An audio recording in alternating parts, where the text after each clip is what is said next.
Welcome back. It's a Monday morning. You're hanging out in the break room. Great start, everybody. Rochester's Classic Rock 96.5 WCMF. How's it going, buddy? Pretty good, buddy. What's going on, female buddy? Doing good, buddy. It is 53 degrees right now. It is going to get up into the high 60s, may even diddle 70, depending on where you are. We got rain coming this afternoon. All right. But, I mean, again, all things considered, it ain't snow. There you go. It looks like a pretty rainy week, too. So it's just going to rain forever. Yeah. And then you die. All right, look. If you listen to the show on a regular basis, you know that we are not smart people. No.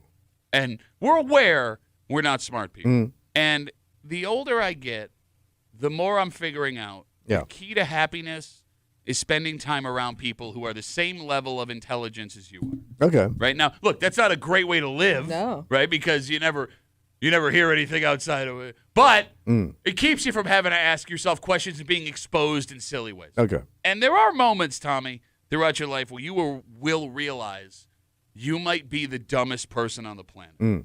And one of those things happened to me Saturday night. What happened? So I'm out with my wife. Yeah. And we run into this guy. I've met him once or twice before. Really nice guy.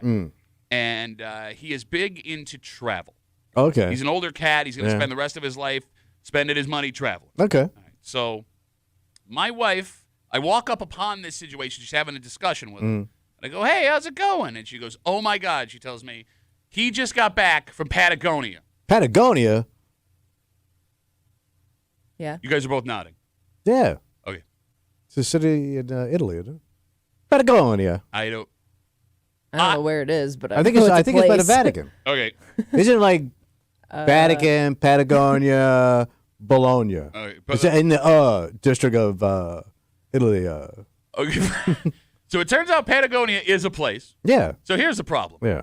I didn't know Patagonia was a place, like in the world. Oh. I thought Patagonia was a store where they sold jackets. No, but Oh, it's they- named they after do the that, place. yeah. Okay, I didn't know this. Because that's why they got like the mountains there. I did not know this. Yeah. I thought Patagonia was just the name of the company that makes coats. Okay. So my wife goes, he just got back from Patagonia, and she's all excited. Like you thought, like the store. I thought he went to the store to buy coats, Okay. and like I'm being dead serious when I say this. Like I come upon this, and my wife's like, he just got back from Patagonia, and I'm thinking to myself, like, why is he so excited? Why is my wife so excited about jackets? Like this is. Hey, this guy just got back from the mall. It's What'd literally you score? Yes, that is what is going. My first thought is like, there's a Patagonia store, and maybe the excitement is he found a Patagonia store. Oh. So I go, oh man, what'd you get? Yeah. And he goes, it was a great experience. Oh, yeah. And I go, oh yeah, there must have been a lot. The mall usually is. So like, I had a 3-minute conversation with this man, really nice man, where he was describing going on a trip, and I thought he was talking about buying a coat. Oh. And it took me I'm not exaggerating, 3 minutes. Yeah. 3 minutes, which is an eternity in real time for me to figure out in my head, wait a minute, he didn't buy a coat. Oh. Patagonia is a place in the world. And like luckily, up until this very moment right now, nobody realized the mistake I had made. All right. So okay, you guys are having two different conversations. You were able to recover Yes. there at the end. My wife was unaware that I was that stupid. This man was unaware that I was that stupid. Like it just worked out. But when he walked away, I stood there for a second, searched within myself, and thought, how are you so dumb? How in your whole life have you never heard that Patagonia is a place on the planet? Oh. Kimmy, Yeah. where's Patagonia? I just Okay, told you. so it's I in thought Italy. it was like Central America, but it's like way Central America. Yeah, it's like way down at the bottom of South America. I Okay. just looked it up. All right, like so the like- So they moved it? almost like the southernmost part of South America. So it's hot or cold? I think it's kind of cold. Oh, because he goes, this is the funniest part of the conversation. Because again, he's talking about going on a trip. Yeah. I think he's buying a coat, right? And he goes, and I go, oh, how was it? And he goes, it was cold, and then it was hot. The mall's like that. And It then it runs was- crazy. But like I thought he But was he is talking describing the mall. But I thought he was talking about trying on a heavy coat. It was cold. I put the coat on. It was hot, and then it was cold again. When he took the coat off, So he was in South America. I guess. Yeah, That's where like- Patagonia is. It's I was at like close. the southernmost tip. I thought it was a town in Italy. I really did because it sounds Italian. It does sound It does. Italian. Patagonia. Yeah, we're Well, and I always thought it was like a colder region, so that's why I don't know. I never thought South America. Well, look, you guys are smarter than me. You knew Patagonia was an actual place. Well, kind of. Well, but hey, look, you're one step ahead of me, right. and I'm proud of both of you guys for semi-paying attention when the word Patagonia. Even though we don't know where it exists. When does that come up in the world? It shouldn't. Okay. That conversation should not happen. I've been to Patagonia. And look, the guy, Joy, really nice guy. I was really interested. If I would have known he had taken a vacation, it would have been a much more interesting conversation. Yeah. True. Until, you know. Well, maybe I don't want to talk to people that have traveled where I don't even know what you're talking about. Okay, there's also Patagonia, Arizona. Oh, that's the one. Well, but why would my wife be excited he went to Arizona? Oh, There's no, no I'm way sorry. yeah. Never mind. I searched it. It's the store. Okay, so we have figured out two things. One, there is a city, or is it a country or a city? I think it's a city. Patagonia is a city. Let me double check, but Okay. I'm pretty sure it's a city. All right, so there is a place in the world called Patagonia, and the company that makes jackets, Patagonia, also has their own standalone Patagonia stores. Gotcha. I have said Patagonia so many times Yeah. it has lost all meaning. Not that it had much meaning to me before, Yeah. because I didn't know it was a place in the world. Okay, Patagonia is not a country or a city, but it's a cultural region. Oh, Yeah. okay. This is the most confusing It is. place That's a thing very confusing statement. in the world. It's a distinct geographical region, they call it. Oh. Distinct. Thank you, sir. Got their own mall. You know what they don't have? What? Cinnabon. They obviously Oh, have yeah, Patagonia. yeah. It's Patagonia if you're going to Sure. open up. All right, so like there are 3 levels of embarrassment. Yeah. All right. There is saying something dumb in front of people that matter, Yeah. right? And we've all been there. It's Sure. happened to everyone your entire life, right? There is mistaking hearing something that someone said, which causes the conversation to go in a separate way. That is a little bit more embarrassing because then you're backtracking. They don't know you misheard. You have to explain Yeah. yourself.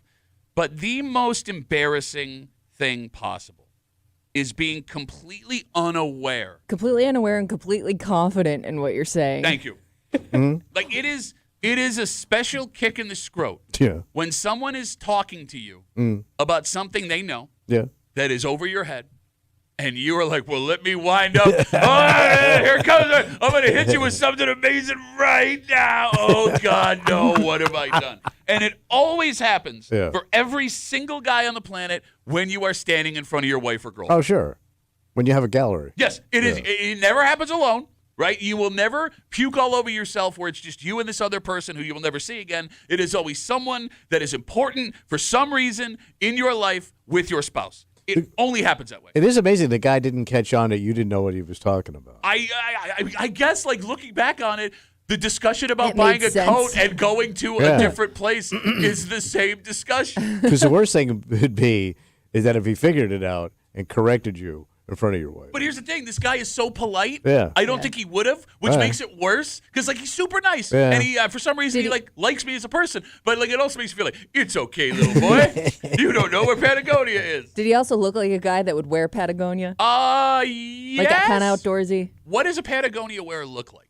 Somebody who's very conscious of the environment. Oh, is that a thing? Yeah, 'cause I guess like that's what they're known for. I thought it was just a trendy No, company. no, like like if your clothes rip, they'll like repair it for you. Oh. Like they're very, very environmentally friendly, I guess. All right, because here's the thing. Were you familiar with Patagonia, the Coke company? I've seen the name. Okay. I didn't know what they did. Because like that became like a thing for like our generation, right? The last couple of Yeah, years. Okay. like the North Face, all those kind Okay. of that kind of outdoor wear, but you weren't wearing it to like go camping. Yeah, because like my brother Ryan Yeah. got a Patagonia vest a couple of months ago. Which makes sense because he is his own unique region. He's got a Cinnabon inside. But he was all like walking around, like waiting for me to like be like trying to show me the Ask me label. about my vest. Exactly. I was like, oh, what is that? He goes, it's Patagonia. Nobody knows. Like I didn't know it was like really outside stuff. I just thought it was like trendy finance I pro. don't know. Like, I know it's thing. like for like sustainability. Like you're Oh. very Like you're an outdoorsy hiker. kind of. I Like guess. you're an explorer. Well, but that's what's so funny about it. I'm not even enough in the loop to be aware of the brand Patagonia. Yeah. I had just heard the name and seen it on people. Yeah. I don't know.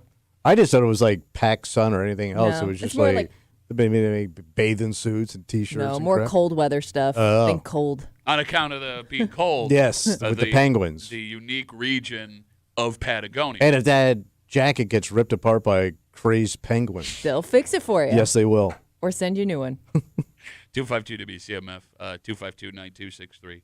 What might have been the stupidest moment of my life. Saturday night, I'm with my wife. We run into this guy. My wife starts a conversation. This guy we know, he's an older cat, travels now.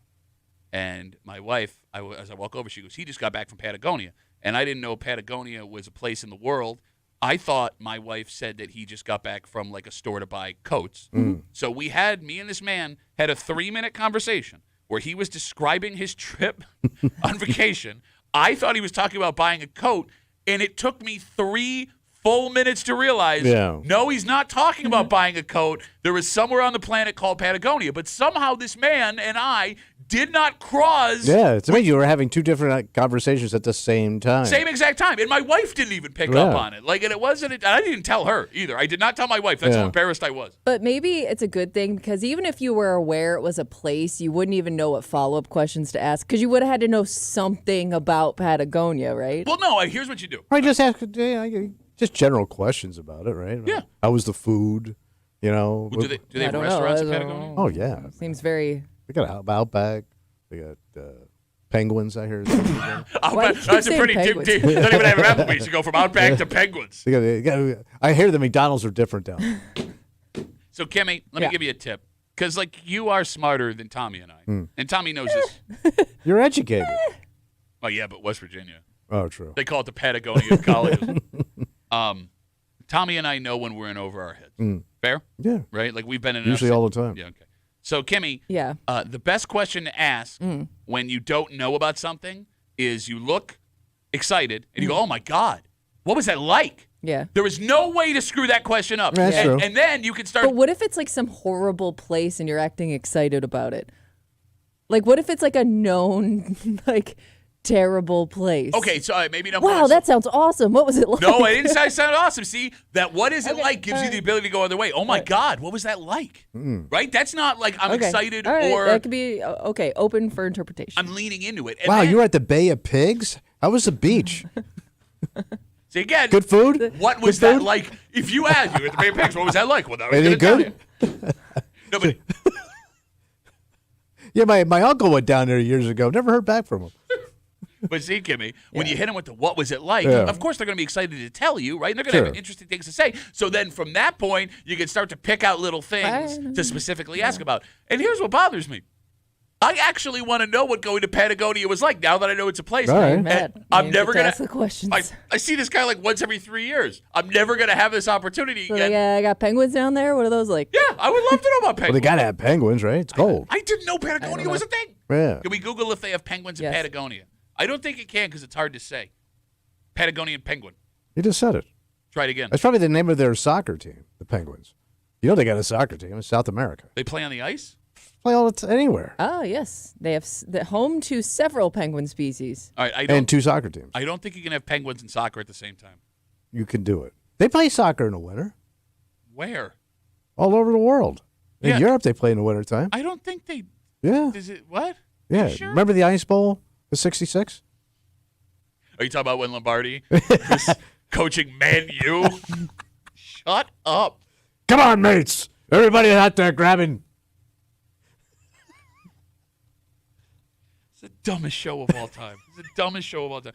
It also had me think back to like other conversations I've had like that. Like all of them? Well, no, like how many places exist in this world that I am unaware is a real place? Yeah. You know what I mean? I know. Like Walla Walla, Washington. You know it's a real place? I always thought it was part of the Bullwinkle cartoons. Thank you. Because they always talked about Walla Walla, Washington. That was a joke. Yeah. Keokuk. That's a real place. Yeah. Like, I'm thinking back to all the cartoon, Bugs Bunny, Daffy Duck, Bullwinkle. Yeah. Those are all real places that live in the world where people, like, own homes. I live in Walla Walla, Washington. Okay, fine. Fair enough. So, I don't know. Yeah. Here's what I'm wrestling with. What's Right? the matter? I think I've reached a point in my life where, as far as formal education goes, it's over. Well, yeah. So How much more formal are you going to do? Exactly. And, like, you know, I find myself, as I get older, my attention span, which is already short, is getting shorter. You know this, Yes. right? I mean, you personally, as I have conversations with you face-to-face, and then 30 seconds later, you'll ask me what I had said.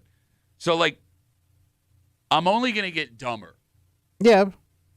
Yeah, you peak it and you saw it just slowly slide back down. Mm-hmm. But like, it's like pasta on a wall. yeah. But like, if I'm at my peak now, Yeah. and I notice that I'm embarrassing the hell out of myself, I am horrified for the next like 30, 40 years if I get that many. Yeah. I'm horrified of how stupid I am going to become. But you won't even realize it after a while. But that's an even bigger problem. No, because you don't know what you don't know. Right? Ignorance doesn't is bother bliss. you. Right. Ignorance is Patagonia. Mm-hmm. You're in good shape. You seem fine with it, man. Yeah, embrace it. No, what else you got to do? It's nature. But even you, at your advanced age, know that you do stupid things and say stupid things. Yeah. And I know that it eats you on the inside sometimes. Oh, is the show? What's that? In my face or something? But no, I mean, it's never on the show. Like, you take pride in the stupid things you say. Here, I'm talking about in, like, legitimate social situations where your beautiful wife is standing next to you, or you got your stepkids there and something falls out of your mouth, you look like an idiot. Like, I don't know, like, we all look at our dads specifically, right? And we go, oh, Always. I'm so scared. Because all dads are buffoons to their kids. Mm-hmm. And it also makes you wonder how smart, bright your dad was, like, back before you had, like, memories of it, right?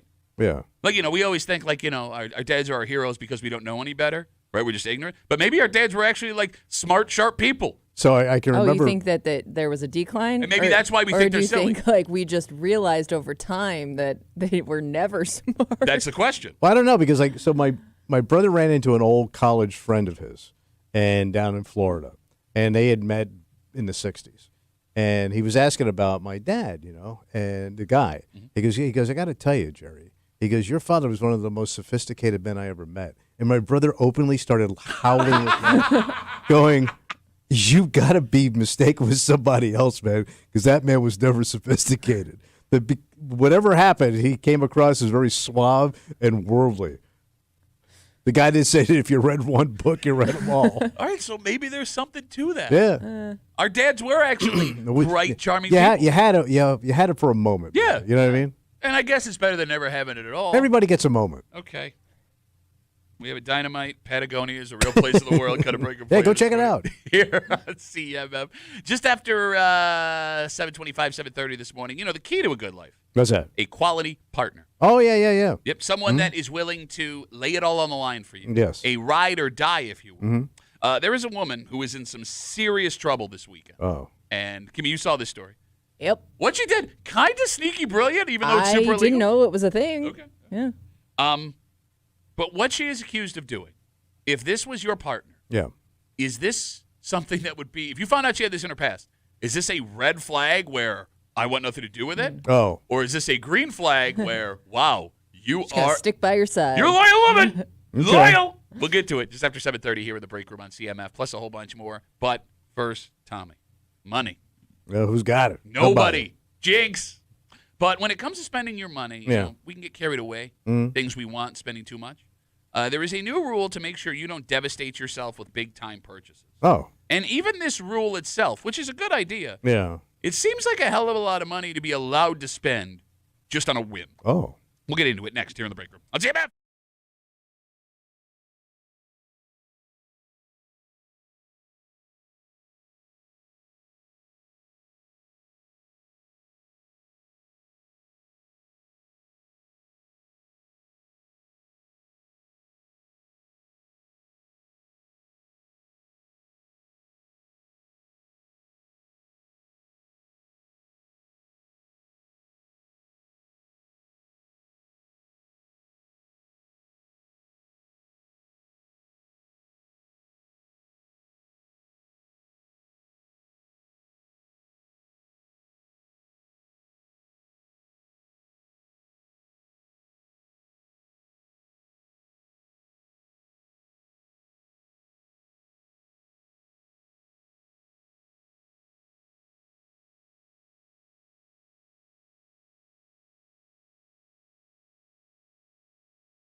You're sitting around on your phone, Mm-hmm. right? You get a targeted ad. Yeah. Something you want. Sure. You feel like you need it right then, but it's a little bit expensive.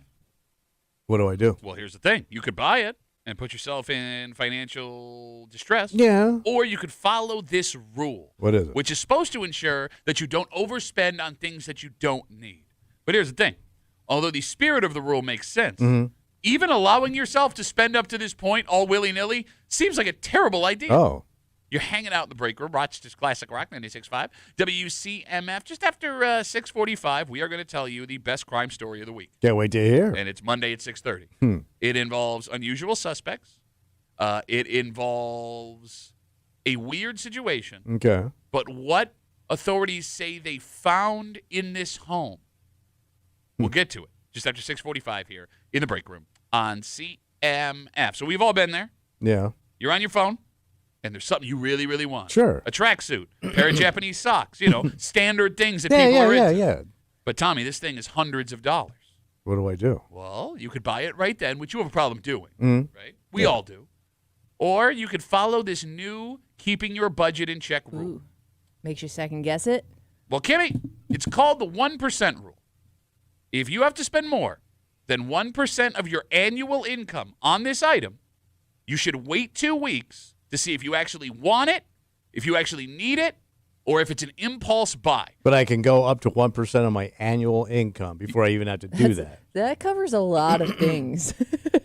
Yes, it does. So, for example, if you make $50,000 a year and you follow this rule, Yeah, what's 1% of 50,000? you are allowed to spend up to $499 on a whim. Oh, wow. That's a lot of whim. Thank you. Yep. Seems like a pretty high bar, Yeah. right? Yeah. Like, it feels like half of Like that. maybe you should go like your monthly salary or something. 1% of what you make in a month? I would think that would make more sense in terms of budgeting and cutting out stuff you may not need. All right, but let's break that down then. What's 500 divided by 12? Hold on. All right, thank you. Not much. It's not. So like that takes everything. That takes all the fun It's stuff. under out. $100.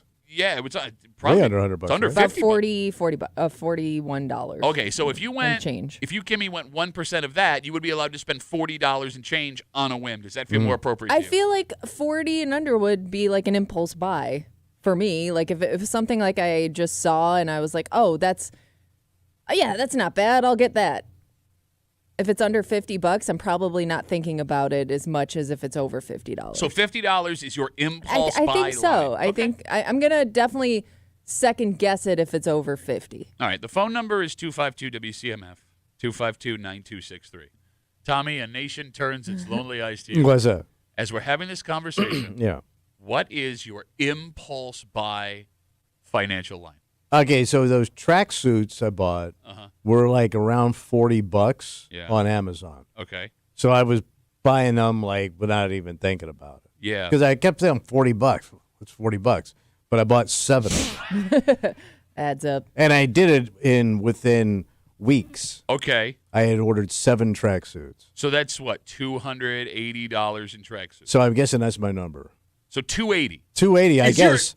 Well, But that's did what you I buy did. them all at once, or you said you bought them a little But bit I over did them time? like back to back. I mean, it was Okay. like a couple of days I bought another one, a couple of Yeah. days. So I'm going to say those were all impulse buys in a string, so that's $280. All right, so $280 seems like a lot of money for just a But you got 7 suits. It's got a week's worth of tracksuits. Look at that. pretty good. cool. Yeah, it's good. It's pretty good. Yeah. What I mean, do you some of the zippers don't work anymore, but still. What is the average person's standard I can spend this money without thinking about it? And I do wonder, does it change based on how much you make?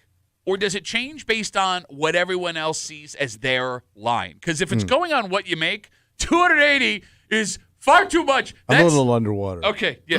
I'm upside down on my tracksuits. Yeah, a little bit. Because I got a weird one. It's $70. I don't know why it's 70. Well, because you're not Okay. 100, Yeah. but you're not busted ass 50. That's a good number, actually. $70? Yeah, I think, right? I don't know.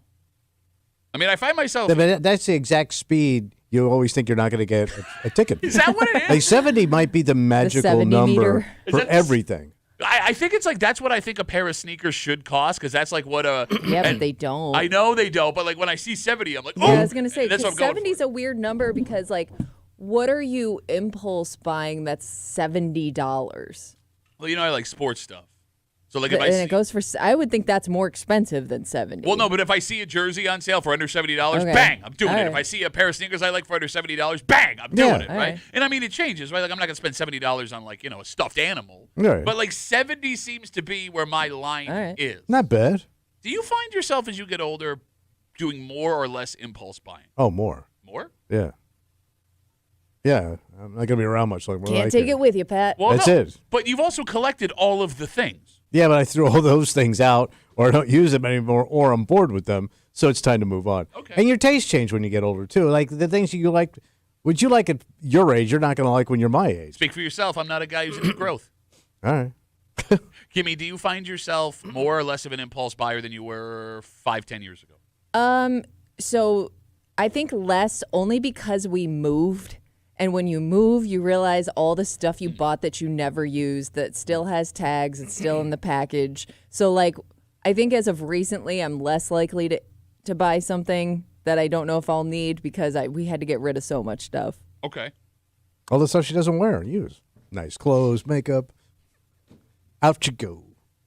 252 WCMF. We're talking about the 1% rule. It's an idea to keep you from overspending on impulse items. And the rule is if it is more than 1% of your annual income, you need to wait 2 weeks before you spend that money to see if you actually want it, need it, or if it's an impulse buy. The problem is if you make an average American salary of like $55,000 a year, that's $550, which I would think is going to bury your ass. But are they saying like that's the maximum amount you can spend for the year, or just on one impulse item? It sounds like one impulse item Because if you kept doing that, you're going to go broke at 50. If you make 50 grand, you're blowing through $500 on an impulse. All your cash will be gone. well, but even let's say you follow the rule where it's $500 every 2 weeks, and 50% of the time Bro, you're tapped. you want it. So what's 25 times 50? Too much. Or 500? I don't. It's a lot of money. That's what I'm saying. It's all your money. It's a significant amount of your income. Anybody, if you make 50 grand, you don't take home 50 grand. Exactly. Yes. Yes. You're probably taking home like 35. No.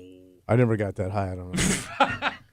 Matthew writes us on Instagram, Duffy on WCMF, the easiest way to get us. I impulsively buy collectibles, and my number is 50.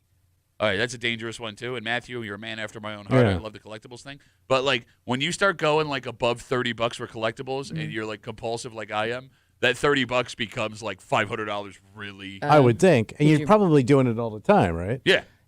You know why I think my number is also around 50? Because usually like 50, if I'm shopping online, is like the number you have to hit to get free shipping. Oh, So yeah. like I'm Yeah. always like I'm gonna hit around 50, so that way I don't have to pay for the shipping, even though I'm spending more to get the free shipping. But it's so funny how online shopping will mess with your brain. Because if I walked into a store and I held something that was $50, I'd be like, no. Yeah. But for some reason, it not being in front of me makes it seem like less of a purchase. Yeah. Well, and they make it look better in pictures too. And they let you buy things by just clicking a button on Yeah. your phone. But that's the worst part. Apple Pay was the worst invention of all time. It's going to break everybody. So one major flaw in this plan, let's say you do follow the 1% rule, right? Yeah. And it could be the biggest dent in some people's budgets coming up, concert season. Oh, yeah, because concerts now are like a fortune. Yeah. And they fake you out too, because you're like, oh, the total's gonna be around like $100, not bad, and then boom, they hit you with the fees. All of the fees in the world. But Kimmy, let's say you even knew, all right, so this is going to be more than 1% of your annual income. What's that? Like say you're going to buy a concert ticket, pair of concert tickets, it's going to be more than 1% of your annual income. If you wait the 2 weeks, those tickets probably won't be available. Like you Right. have to make that. Yeah, you don't have time to think about it. Right? Like and that's how they get you too. Like we have to make that decision in the moment. Yeah. Like I wonder how many people have massive concert regret right after you buy the tickets. Oh, I'm sure a bunch. Because you're looking at all that bank you're spending, man. And like the Especially if you're going to like a major concert. You know what I mean? Like a big country show that's going to be at CMAC or Darien Lake. They ain't cheap, man. well, bro, like, all right. So Especially if you're rolling out of town like Toronto. okay, Bend over. Let's talk about that. My 15-year-old, well, soon to be 15-year-old, 14-year-old, for her birthday, wants to go to like her first big concert. Yeah. And the rapper Kendrick Lamar, who did the Super Bowl halftime show, he's doing a show in Toronto. And The Weeknd, who did the Super Bowl show a couple of years ago, Yeah, I remember. he's doing a show in Toronto. Right. And she wants to go to one of these. And there's no effing way. That ticket's got to be insane. I don't even want to know. I don't even want to know. Could that ticket be $500? Yeah. Oh, God. Yeah, easy. Where have you been, old man? Bro, I don't concert.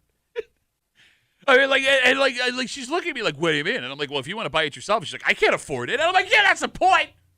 You didn't tell her Paul McCartney's coming down to Canandaigua? I can't afford that either. Give me what did you guys spend on Paul McCartney? I think our tickets were $180 a piece, maybe. And then I don't know what it was after fees, so it was definitely more. Were they good seats?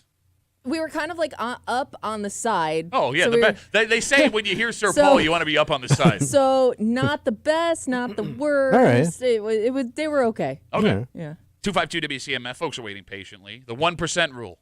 Thanksgiving Mike's on CMF. Hey, Mikey, how are you, buddy? I'm well, fellas. Hey, you said $70, Duffy, for your impulse buy? 70 is a line. Did your wife let you do that? She does not know. Everyone be cool. Okay, because I've been with my wife now for 30 years, and if I go like $1 over $20, I'm gonna hear the noise. Oh, like when you bought this phone you're talking to us on? I'm telling you, you have no idea. Like the minute that I go like $1 over 20, it must set off some sort of alarm on her phone because I'm immediately getting hounded for it, and it's just like, yes, dear. If I want anything over 20, I gotta ask her to reach into her purse and like move my testes aside so that she can grab the money and give it to me. Well, look, otherwise, I'm gonna hear it. Don't feel bad, man. You're not the only one, and I would be in that same spot. But you did splurge on scuba diving lessons based on how this phone call sounds. Mike, thanks for the call, buddy. Have a good rest of the day. No, I don't think you got it. Oh, well, your mother's a whore. Let's finish it up with Scott. He's on CMF. Hey, Scotty. How are you, buddy? Hey, I think the reason Duffy said at 70 is because that's what jerseys cost, and when they go up in price, he's going to increase his discretionary fund. But I think you guys are just misrepresenting the study or misinterpreting it. I think it's like, don't just go and spend up to $500 all willy-nilly. It's wait a while. If something costs over $500, make sure that that's what you want to spend your $500 on, and something else doesn't come up and you say, oh, I'd rather spend my $500 on that instead. Okay. I mean, as nerdy as this has started, I get where you're coming from, Scott, and maybe you're right because we're not the best at interpreting data. That being said, even if you're only using it for like items that are super expensive, right, you would still spend a fortune not thinking about anything else. Like, what's your number, Scott? What's your impulse buy number? Well, I think my number for me is a lot different than my number for my kids. Because for my kids, I'll go, if they want something and it's like $100, I'm a sucker and I'll give it to them. But for me, it's like $5. Like, I can't spend that $5 because my kids are going to want something for $100 later. Yeah, I know what you mean there, buddy. I know what you Dad mean. math. No, I mean, look, you guys watched me last week trying to get the Krusty the Clown Crocs all morning long. That came out. Okay, Scott, thanks for the call, buddy. Have a good rest of the day. Yeah, kids ruin everything. Yeah, they suck the life out of you. Every single time. Mm-hmm. Let's take a break. It involves unusual suspect. Yeah. It involves a bizarre interaction. And it involves the weirdest allegedly stolen item you will hear about all year. And we'll tell you all about it next here at the Break Room on CMF.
everything we're about to tell you involving this story is insane.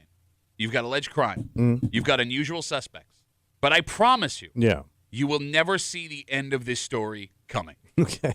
You're hanging out in the break room, Rochester's Classic Rock 96.5, WCMF. Just after 7 o'clock this morning, we were just talking about budgets. Yeah. It's hard to determine what is more important in most people's lives, time or money. Because you need money to live, but you can never get that time back. You can't. There is a new question that can be asked of everybody that will finally determine if you yourself as a human value your money or you value your time. We're going to do it just after 7 o'clock here in the break room on CMF. Tommy? Yeah, buddy. This story comes to us from the Southern Tier. 2 women, 45 and 44 years old, were discovered to be in possession of a lot of illegal stuff. Oh. First off, they had stolen goods. According to the story, police showed up at their residence and found these things. It led to a standoff between these 2 women, Jesus. 45 and 44, and authorities. Like Thelma and Louise? You got it. All right. And it wasn't just the stolen goods. Authorities say the pair also had drugs in their residence. Well, why not? They also had firearms in their residence. Pistol packing mamas. I mean, look. All right. Not only that, reports say that the stolen items inside the house were worth thousands of dollars. So they had a nice stash. They did. A little operation going on. All right, so right now in this story, you have 2 women in their 40s accused of a crime we don't normally see women arrested for. They're in a standoff, which you rarely see women in. Yeah. And you must be thinking, wow, it doesn't get any crazier than this. What happened? One of these stolen items authorities say these women were in possession of? Yeah. A parrot. A parrot. Oh. They ripped off a parrot?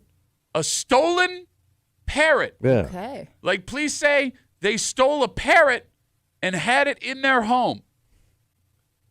Seems like a lot of work. Yeah. It's a big commitment. You got to take care of it. And those things live like forever. And you got to watch what you say because, the parrot could give you up.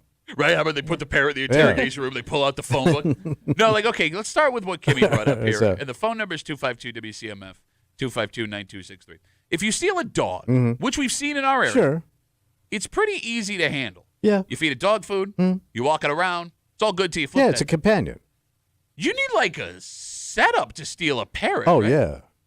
Does it need a cage, or can a parrot live just flying around the house? The people that know that have always had birds are in the house. They're always in cages. Okay.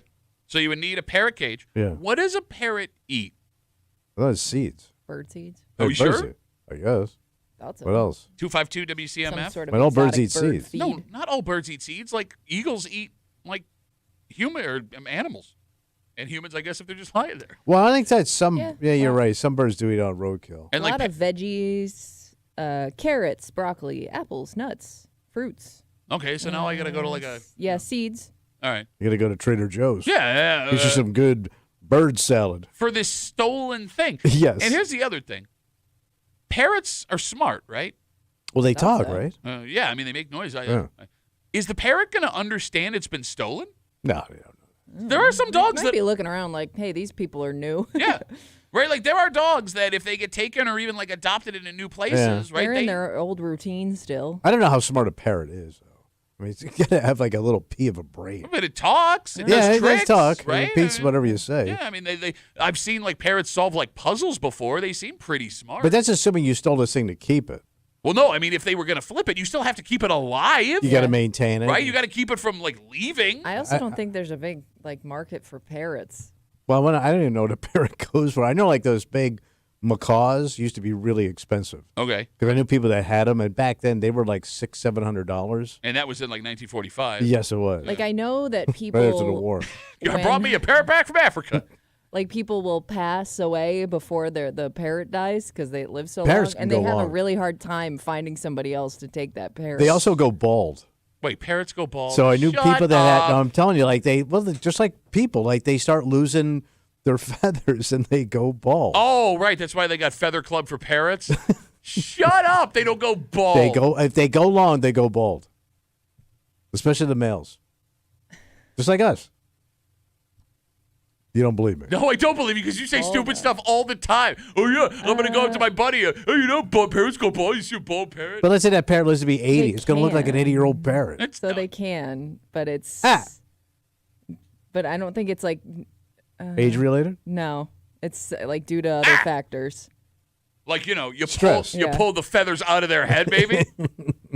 252 WCMF, 252-9260. We were talking about the story that happened just south of us. 2 women in their 40s ended up in a standoff with police after they showed up at their residence and discovered all this illegal stuff. Police said they had drugs and firearms. Police said that they were in possession of thousands of dollars in missing stolen items, and one of those items was a parrot. They stole a parrot. And they have to regret stealing it. Like after a while, because they're loud, they're dirty. Okay. You know what I mean? Like you thought it was cool at the time. Then, like to your point, I got to take care of this nasty thing. I think I would have fun with a parrot. You wouldn't. It sucks. Okay, you think everything sucks. No, my nieces had birds. Remember I told you one that dropped dead in the cage and everything? They just make a mess. You don't do anything with them.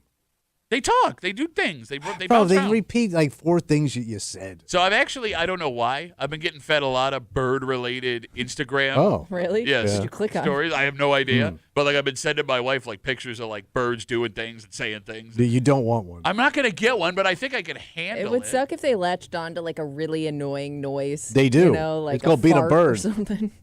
They're annoying outside. They're worse inside. Okay, what, you're anti-bird now? Oh, I hate birds. I hate birds. I hate birds around my house. They just crap on everything. I can't stand them. But you're in your bird era.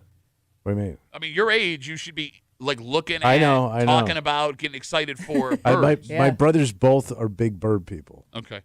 But they also have guns, so I don't know if they're targets. I don't know.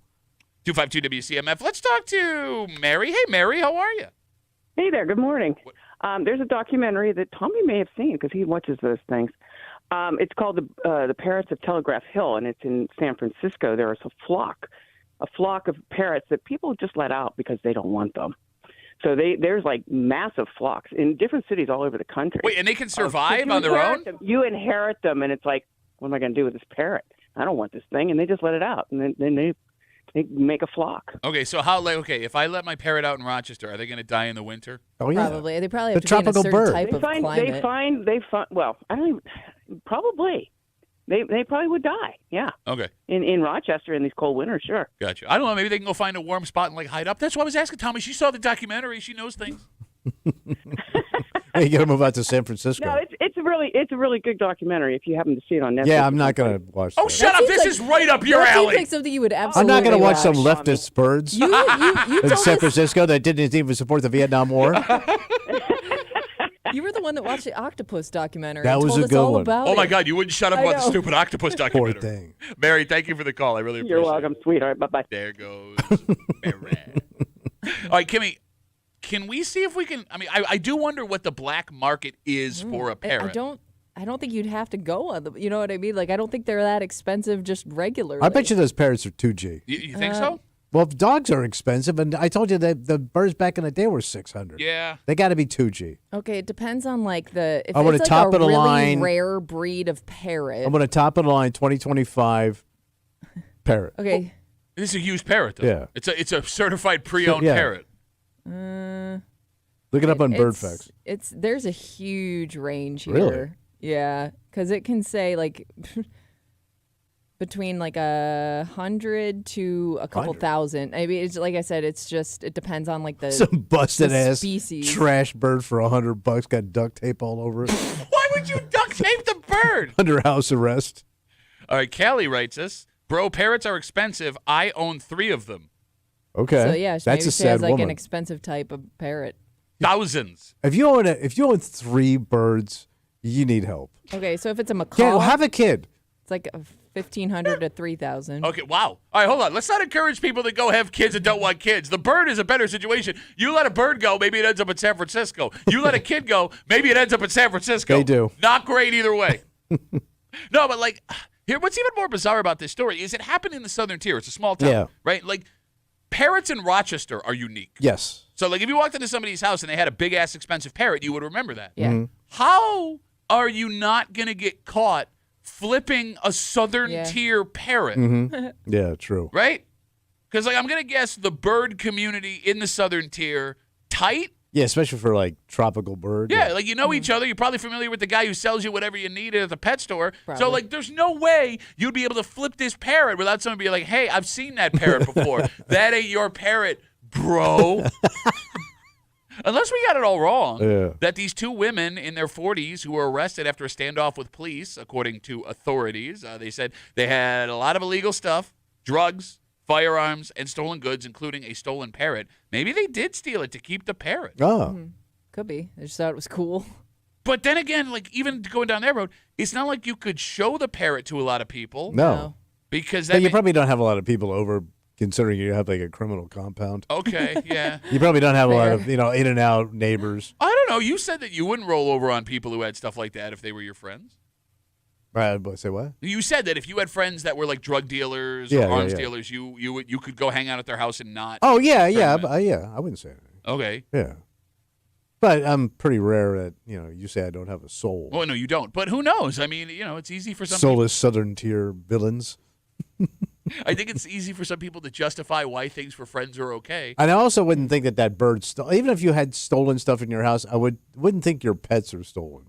For some reason, I would just assume that pet is just something you have. Okay. That Like- you Yeah. didn't snatch a parrot. Like you bought your tropical parrot with your ill-gotten gains. Yeah. Okay, all right. Yeah, that does seem like something Yeah. you would do Yeah. if you became a drug dealer. Yeah. Like, you don't have the money for an exotic tiger, but I can get a parrot. Yeah. It's like Pretty cool. It's the budget drug kingpin Yeah. pet. Mm-hmm. All right. So what did we learn here? Not much. Well, no, we learned that parrots can run the gambit of price. They go bald. They do not go bald. They can we go did bald. not learn that. They can. We but learned it's not because they're old. We learned that there are wild flocks of parrots living in San Francisco. Yes. And don't have kids instead of buying a parrot. Let's take a break. Tommy, do you value money or time? Not money, probably. Really? 'Cause Well, you you're got to have money. You're running out of time. I changed that. I've already blew time. Kimmy, Time's shot in the ass. Kimmy, are you a time or money I person? think I have time. You think? Well, now we're going to figure it out. Because, look, this is a hard question to ask yourself, let alone the entirety of America. But there is a very simple experiment that we are going to give you right now All right. to finally figure out if you are someone that cares the most about the money you make or the time that you have. And we will do it next here in the break room on WCMF.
Everyone needs money. Sure. But you know what money can't buy? What? Time. Oh, yeah, true. Yeah. Money also can't buy me love, but we don't have time to talk about that right now. Well, you can rent it. This question will determine once and for all if you are someone who values money or if you are someone who values those hands through an hourglass slipping through your fingers. You're hanging out in the break room, Rochester's Classic Rock, 96.5, WCMF. Just after 7:25, 7:30, loyalty is one of the most important things you can have in a relationship. Yes. And if the allegations here are true, it's very possible this is one of the most loyal women you've ever met. Oh, wow. What I'm curious about is if you met this woman down the road, and we'll switch this to a guy as well for all you ladies listening, and found out they had this in their past, is this a red flag because of the criminal accusation? Oh. Or is this a green flag because if you are willing to do that for him, All right. We'll get to it just after 7:30 here in the break room on CMF. Here is the question. Are you ready? Shoot. All right. Your boss calls you into their office. You've been fired. All All right, now for everybody else, no, that was just you. Your boss calls you into their office. Yeah. They have an offer for you. They want to give you a $50,000 bonus. God damn. $50,000. Whatever you make, doesn't matter. You are getting a check for $50,000. Done. You don't have to do a damn thing extra. Right. Pretty sweet deal. Yeah. Okay. Well, here's the thing. Right. That's not the only option. You can take the $50,000 bonus. Okay. Your boss also tells you, instead of the $50,000 bonus, Oh, there's another option. yes, we are also offering you every other month off of work. So you only work 6 months a year? You'd work January regular hours, and you'd have the entire month of February off, work March, April off, etc., for the whole year. So, yes, you'd only work 6 months, but you'd be working an alternating month. Okay. And keeping like your current salary. Current salary the way that it is. Okay. So, Tommy, you can have a $50,000 check Yeah. this year, or you can have every other month off. Which one are you taking? I'm taking a $50K. You don't even want to think about it? No. You'd be bored out of your mind with every other month off, and then you're going to want to spend money. Okay. Like, what are you going to do? Okay. Sit in your house, do nothing? See your house. So, you know, when you put it like that. Oh, yeah. That's a no-brainer. Okay. Phone number is 252-WCMF, 252-9263. Kimmy, Yeah. $50,000 Yeah. or every other month off? Every other month off forever or every other month off This for is a an annual year? thing. We'll talk about it at the end of the year. Okay. I think I might go every other month off. But I just heard it was a no-brainer. Bro. What are you? What? Betty Wake and Bake over here. Yeah, of course she's going to Betty take the Wake and time off. Betty Wake and Bake. Oh, she got one of them wake and bake ovens? Oh, you know she do. She's making them wacky cakes. She going to use chicken for wake and bake tonight? I feel like smoking tonight. Hey, we're having silly chicken tonight. Yeah, of course she's going to take the time off. You just said it was a no-brainer cash. She's Grateful Dead. Let's burn one, man. Come on. She's Grateful Dead. Let's burn one. Yeah, I mean, think about her lifestyle. That's not why I would take it off.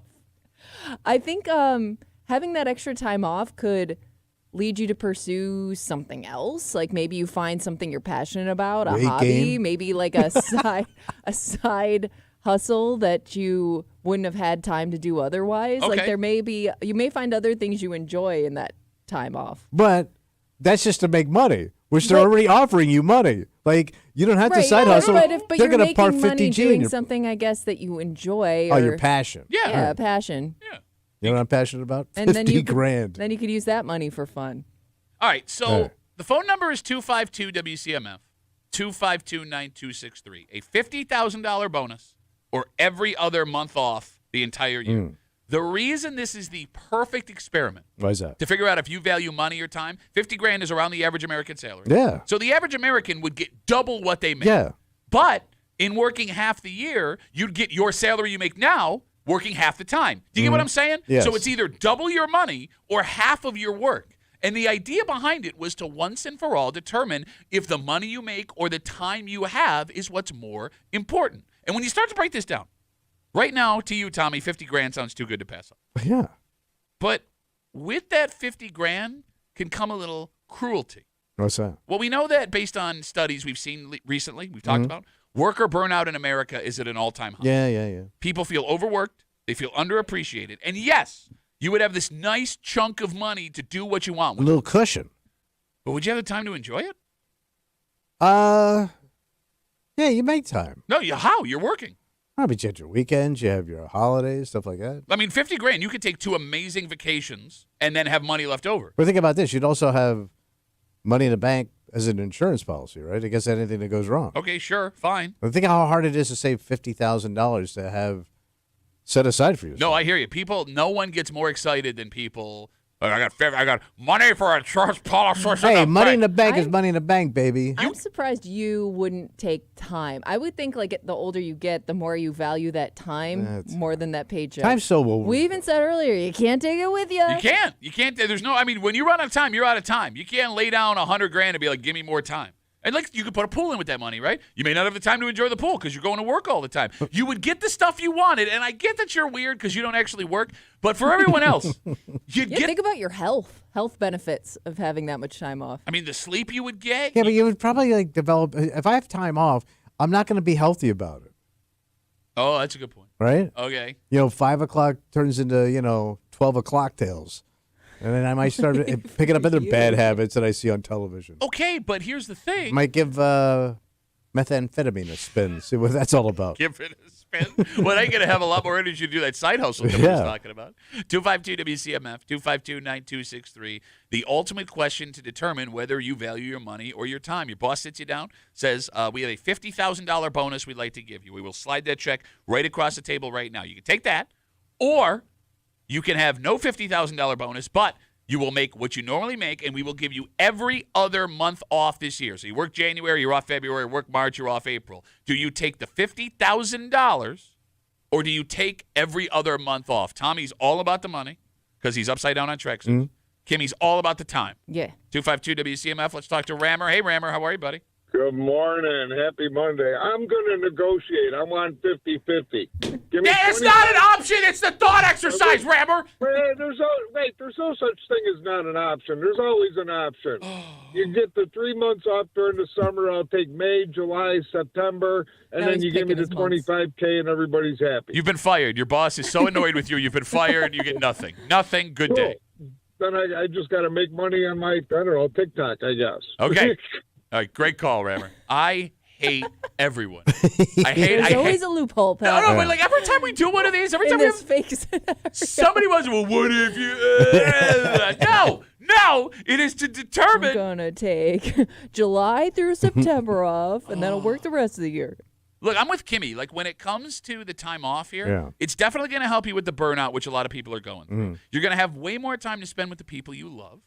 Just think of the amount of energy you would have. And but you'd hate it in a month. You think so? Yeah. It sounds great for the first 2 weeks. Like, let's say you got to negotiate this every year. Then maybe you try it once, and you don't like it, you go back to your normal schedule. Now you're being Rammer, for God's sakes. Because I say after 2 weeks of being home with nothing to do, and everybody else is working, you're going to hate it. Like, it sounds great because you're going to get caught up in your rest, you're going to be all energized, and then you're going to be like, what do I do? Yeah, but it's also different because you like your coworkers, or at least I think you like your coworkers. Imagine like if going to work every day and you don't get along with anybody. What are you missing out on? But you still got to go back to them. In a month, you got to go back to them. But you're saying while you're off, you're going to see you're going to miss else your routine. Working.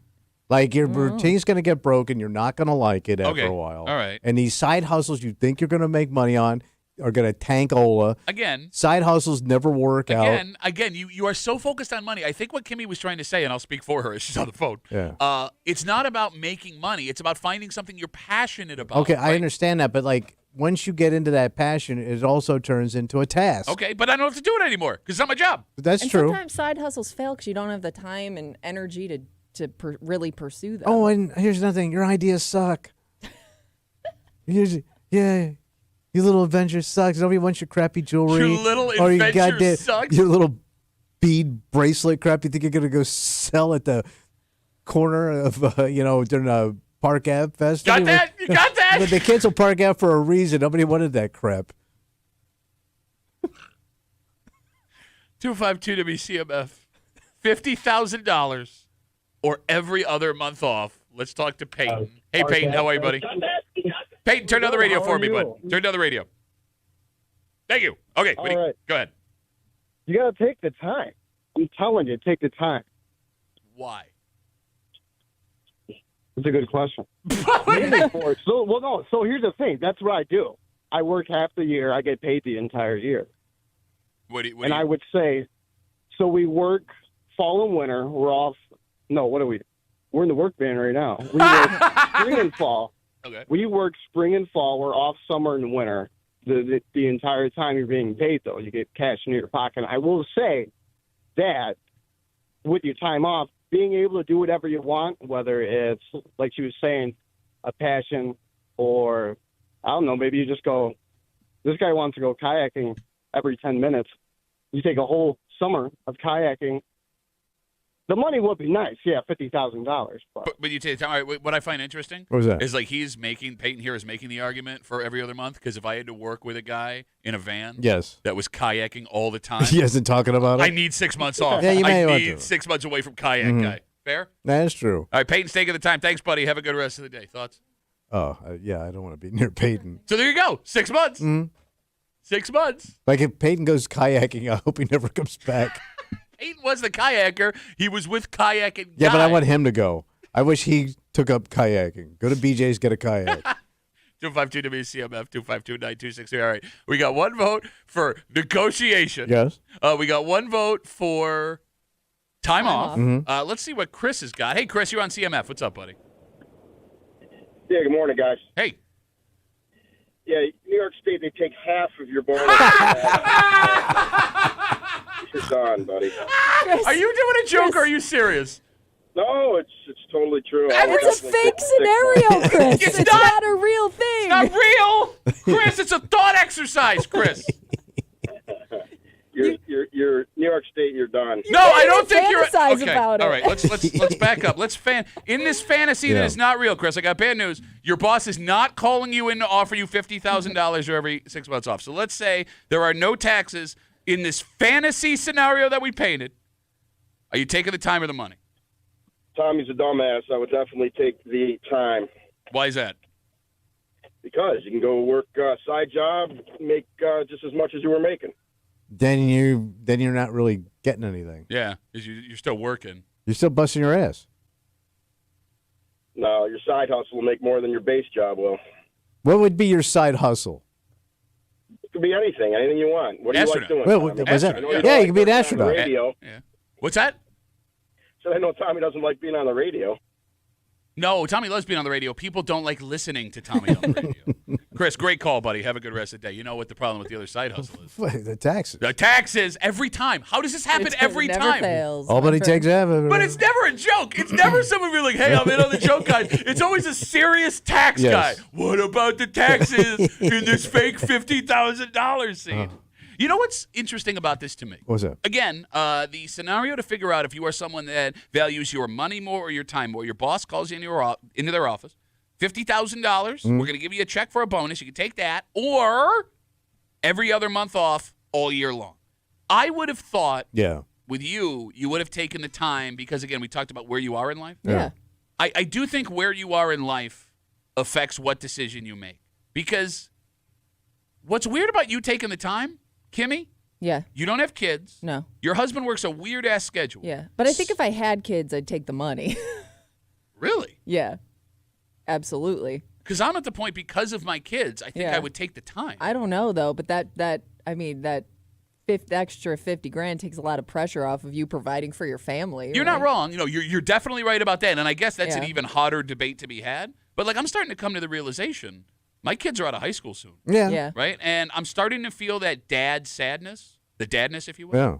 Like, my kids are going to be spreading their wings soon. Yeah. You'll be an empty nester. Yeah, I want every second I can get with them before they're, like, actual little adults. Okay. So, like, I think I would take the time. Because I always think you never can go wrong taking the money. Yeah, you can. Because the money's a guarantee. It's in your pocket. Your time could go sideways. It could be great. It could go horrible. Okay. But money is money. And money in the bank is money in the bank. No, but- You'll never regret saving money. No, I hear you, man. I cannot think of a single example of someone getting a whole bunch of money and it going south. There is not a single scenario, P. Diddy on the news this morning, where somebody gets a whole bunch of money I and it understand. ruins their life. I mean, there's a few bad a couple, eggs. a handful, Couple. two tree. Yeah. Is that I'd a rather- serious statement by you? I'd rather be a billionaire in trouble than a poor person with nothing going on. Okay, based on what we're looking at. All the billionaires that get in trouble. It's pretty big trouble, though. They're still a billionaire. Okay. And they can buy their way out of things. Yeah. Hey, but if you're in the right country, no big deal. You throw money at everything. 252 WCMF. We'll finish it up. Stop snapping your finger. You're not smooth. Money, Betty. Oh, he's trying to get closer to the microphone. Fake billionaire. John's got the last word on CMF. Hey, Johnny, how are you, buddy? Good morning, guys, and Miss Kimmy. I'm surprised nobody's had this take. Is this something that you would do yearly? So I guess in your fantasy. In this scenario, it's just like a one-time thing. But let's say you could up it, or you could re-up it every year. It's up for negotiation. Who knows? Why? What do you think? Definitely take the money because then you retire sooner. If it was a year thing, nobody's taking the long term. You know, you do that for about 5-10 years, and then you got a little nest egg, and then you can retire sooner. It's the compound interest. A compound interest, but you know what it is, John. You know what the problem is. What's that? The taxes. Tax out on it. You got to watch out about the taxes. They're taking half of your money and bonus on the taxes. All right, so John. So you got to get more time on the back end. Yeah. Okay, but here's thoughts with that, and I get the logic behind it. But John, I mean, how old are you, buddy? I'm just about 40. All right, 40 years old. Your time off now, I would argue, is going to be more valuable than your time at 55 instead of 65. Like, you're going to be able to do more things at 40, go out, be active, hang out with people. You'll have more friends than you would being completely free at 55. I see both points, yeah. But you also have a honey-do list. Oh, that's a good point. That's a really good point. You're going to have more of a honey-do list when you're 40. Yeah, your wife's going to confiscate all that time. Oh, I didn't think about that. Oh, it's a wife tax. Oh, yeah. Taxes. Johnny, thanks for the call, buddy. Have a good rest of the day. Care, guys. There goes John. Yeah, they never talk about the wife tax because that's a tax. Yeah. Oh, that really factors into this. You know what? I take it back. Yeah. I'll take the money. All right. I don't want to break things around my house he's asking me to fix. All right, let's take a break as we talk about relationships here, right? There is a woman who is in some serious trouble. Oh, poor thing. But it is, if the allegations are true, it's loyalty involved. So it sounds like she was trying to be a good person. Well, no. She was being loyal if the allegations well, that's are a true. good point. You stick by somebody. No? Yes, well, I mean. Okay. We'll tell you what she's accused of. And it's kind of sneaky brilliant. All right. Very illegal and bad. But if you found out that a potential romantic partner had this in their background, is this something that would make you run? Oh. Or is this something you'd be drawn to? Ooh. And we'll get into it next here in the break room on CMF.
You want a lover that's going to stand by your side no matter what. Yeah. For better, for worse. Yeah. Ride or die. And if the allegations are true, there's no denying that's what this woman is. What happened?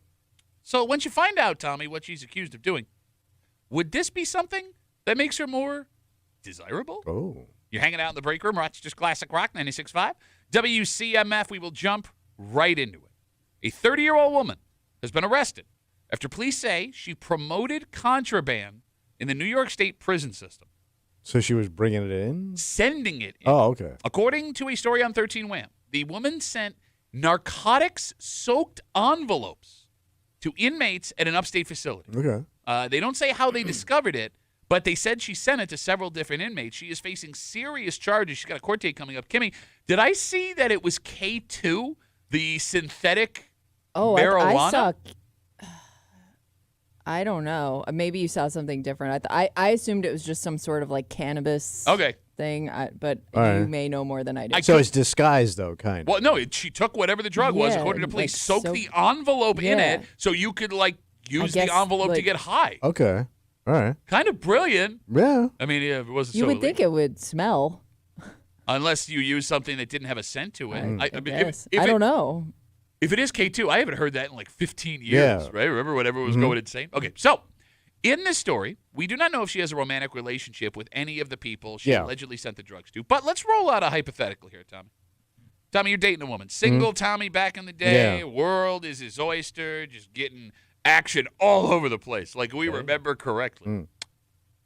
You like this woman. You've been dating her 2 months, and she mentions at dinner one night she was convicted of sending an ex narcotics-soaked mail in jail. Is that a red flag that has you walking away? Or do you see that as a positive, a loyal partner who is willing to do anything for the person she loves? I mean, it's not a red flag. No? It's not a for red a flag? relationship. Like, not at all? No.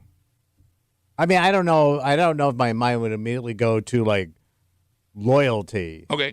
But I would not judge that woman for what she did. Is that because it's all. not like a violent thing, so you don't even think twice about it? Yeah, absolutely. I mean, to me, it's a no big deal. I mean, it is a big deal, hence the arrest and charges. I understand. Oh, no, I don't think you do, because you said no big deal. But the reason we're talking about it is because the allegation is a pretty big deal. In society, it's a big deal. It's just been not in Tommy's society. But, if I was going to lay down with this woman? No, I'm talking about a relationship. Really? No, it wouldn't bother me. Okay. What do you judge people for? I mean, but I've had some pretty scuzzy girlfriends. Yes, and all you do is criticize them into a microphone. But I still had them as girlfriends. Okay. I reflect on them jokingly. Jokingly? Is that what this is? Well, I make fun of them, and stuff. But I don't. So you wouldn't have questions or be concerned about how she got to that? Oh yeah, place? I mean, but it wouldn't stop me. Okay. I mean, especially if there was something there. If there was really something there. But I stuck around with chicks where there was nothing there. I love how you are so sad. You don't even have to see it as a positive. I know. Right? I know. You didn't even consider the loyalty part. You're just like, oh, you did this is a serious potential felony. No, let's say she's really good in bed. Okay. Right? Well, what do you see? You blow that part. No, out. but that's right where you go to. That's not all of a relationship. It's the big part at the beginning, hey, for man, sure. You could have the greatest sex in the world. If you got some woman that's willing to commit felonies when you're out in public, that's going to be a bigger problem. Okay, all right, but How did you press that off? Yeah, but the sex though. But the sex. You wouldn't be concerned with who she could be connected to, or living that kind of lifestyle. Things in her past that may catch up with her down the road. Yes. Yeah, but I dated those girls. Okay. That were scuzzy, had scuzzy family, scuzzy relationships, and you work around it. All right. And sometimes nothing happens anyway. You create these scenarios in your head that never develop. Sure. No, I mean, if there's one thing we've learned about people, with all the people we know, they change. People leave things in the past. But here's the thing. The things that really will bite you in the ass, you never saw coming. Okay. Because you just couldn't figure that. You could never figure that out. Sure. So what? She punches out an aquarium of her old lover, cuts her arm, and has to go to an emergency room, and you have to stay there for 2 nights. That happened to me. Yeah. I love how you're telling the story. That is a lesson you should have learned, you idiot. But you didn't see that coming. Bro. I just want to point out, you were afraid of the small pack of marijuana gummies I gave you that sat in your house. Yes. But this chick and her past, that's probably fine. Who knows? Your sister. Oh, Jesus Christ, there's a package. Married 4 men 5 times. Mm-hmm. And every time she met somebody new, you talked about the things they did in their past and why this was going to blow up. Yeah. And you sit here and go now, the past isn't all that important. What matters is our future together. You sound like your sister. I never apply that logic to myself. All right, Kimmy. Yeah. As we talk about this woman again, 252 WCMF, she's accused of soaking an envelope in narcotics and sending it into the New York State prison system. We don't know if she's romantically involved with any of these men, but let's say, again, hypothetically, you're dating a guy, you're 2 months in, you really like him, and he tells you he has done this. Is that a red flag or is that a loyalty positive? For me, it's a red flag. I think just because, again, I don't know how you got there. And I don't know who you could be, what could catch up to you later on. I think that's what I'm most afraid of. Not so much like the crime itself, but like, am I going to be involved in this at some point throughout our relationship because I want no part of it? Okay, she brings up a good point you did not consider. What's that? If this woman that we're talking about in your hypothetical situation does not bother you that she's done this, if she has this kind of loyalty in her, she may also expect that kind of loyalty from you down the road. Yeah, that's where she's tragically mistaken. Okay. Yeah, I'm going to bail. I'm not going to get that involved. Bro, But again, you're going to get to that point. And You're willing to get to that point until you bail. no, but here's the thing. It's easy to say now in a hypothetical situation, yeah, I'm going to bail. But if you fall in love with this person, you create a life with this person, you see them in pain, in bad need, and whatever it is, you can't definitively tell me right now you wouldn't do something like that, especially with your scuzzy-ass past. Would your partner do this for you right now?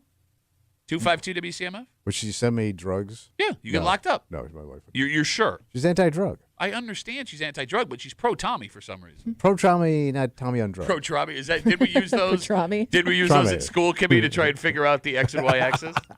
I cannot. Pastrami is my favorite sandwich I get Delish. at Cabela's. Delish. Sorry, you were saying. I can't imagine my wife sending me drugs. Okay. Like, and I know, like, she was like, I would be in the joint. Yeah. Hey, here comes your letter. And I'm thinking it's drugs, and it'd be like some positive message. Lick this. That's the positive message? No, like the drugs. I'm assuming you lick this envelope to get the drugs. Would it change your opinion of that person if it was their idea or somebody else's idea? Like if they were manipulated or they wanted to or do this for them? Or they went out of their way to do this for, like, they came up with the idea, executed it without being asked. That's a good question. Which one would bother you more? I think it would bother me more if they came up with the idea. Oh, really? Because I'm the opposite. Really? I could see somebody making a bad decision because they love somebody or they're loyal to somebody. Whereas I guess if you came up with this by yourself without having to, it was kind of a strange idea. No, I would be more alarmed that you are easily manipulated into committing a potential felony. If you did this because you love this person so much, I see that as more of a positive than a negative. Okay. Like, if I'm with you, what else can someone else talk you into? It's like blind loyalty. Yeah. Yeah, you know what I mean? Would you be willing to do this for your wife right now? Send her drugs in the mail? Yeah. Yeah. Okay, you literally just said you wouldn't do it for the hypothetical woman. No, I would never. No. I would bail. I'm gone. Yeah. But this one, yes, I would risk going to jail. I think I would. You could go to jail yourself. Yeah. I'm not that afraid of jail. You literally say all the time, I don't want to. I'm very BFable. That's your quote. Well, if I go to soft which is a jail. lie. I'm sorry. Do you think, like, you're going to be, like, the most popular inmate? Is that why you're not afraid of jail? Is that a thing I can go for? Yeah, every year in the yearbook. Most like likely. You're going to be able to, like, create your own crew that's going to follow you around? God. You know he has that What kind face. of inmate do you think you're going to be? No. The shoes are not going to be up to your standard. Yeah, true. Would you do this for your husband? No. Not even want to think Nope, about it? Not doing it. I'm too afraid of jail. Okay. I mean, he loves you. I know. I'm too scared. not that much. But love only goes so far, Pat. Man. Like, I mean, again, your husband's in a desperate situation, right? Let's say he needs these drug-soaked envelopes to make things easier for his life behind bars. He is very scared. You wouldn't even consider it? I don't think so. Wow. I don't think so. Wow. Because she would get a not happening. It is amazing how both of you two do not think about it for a second. You already have your decision, and that is what you're going with. Yeah. Yes, I do it. No, I'm not. End of story. We got Facebook messages coming in. You can always get us at WCMF for the Break Room Facebook page. Mike writes, what laws your wife would break for you would change if you had kids. No kids or crime. Kids, she wouldn't do a thing. You think that's true? Because of the children, she would, yeah. Because I think my wife would break laws to save her children or to ease their pain. Okay. Absolutely. Oh, okay. I don't think that's what Mike was going for, but that's Right. another interesting take. So you think your wife would be more likely to break the law for her son or daughter? Oh, absolutely. Or her grandkids For their safety and their happiness? Absolutely. than you. What does that say about you? Oh, bro, I'm a bellhop in my house. He accepts his position. Yeah. That would bother me as a husband. If my wife is more likely to break the law for my daughters than she is for me, what Well, are we? because You're not surprised by that? The children come first, I understand. and the grandkids come before them. I understand the kids come first. Like if Yeah. there's if the house is on fire and you can save them or me, fine, go get the kids. But like this isn't a send drugs to one of us. This is a I'm the one locked up. Yeah.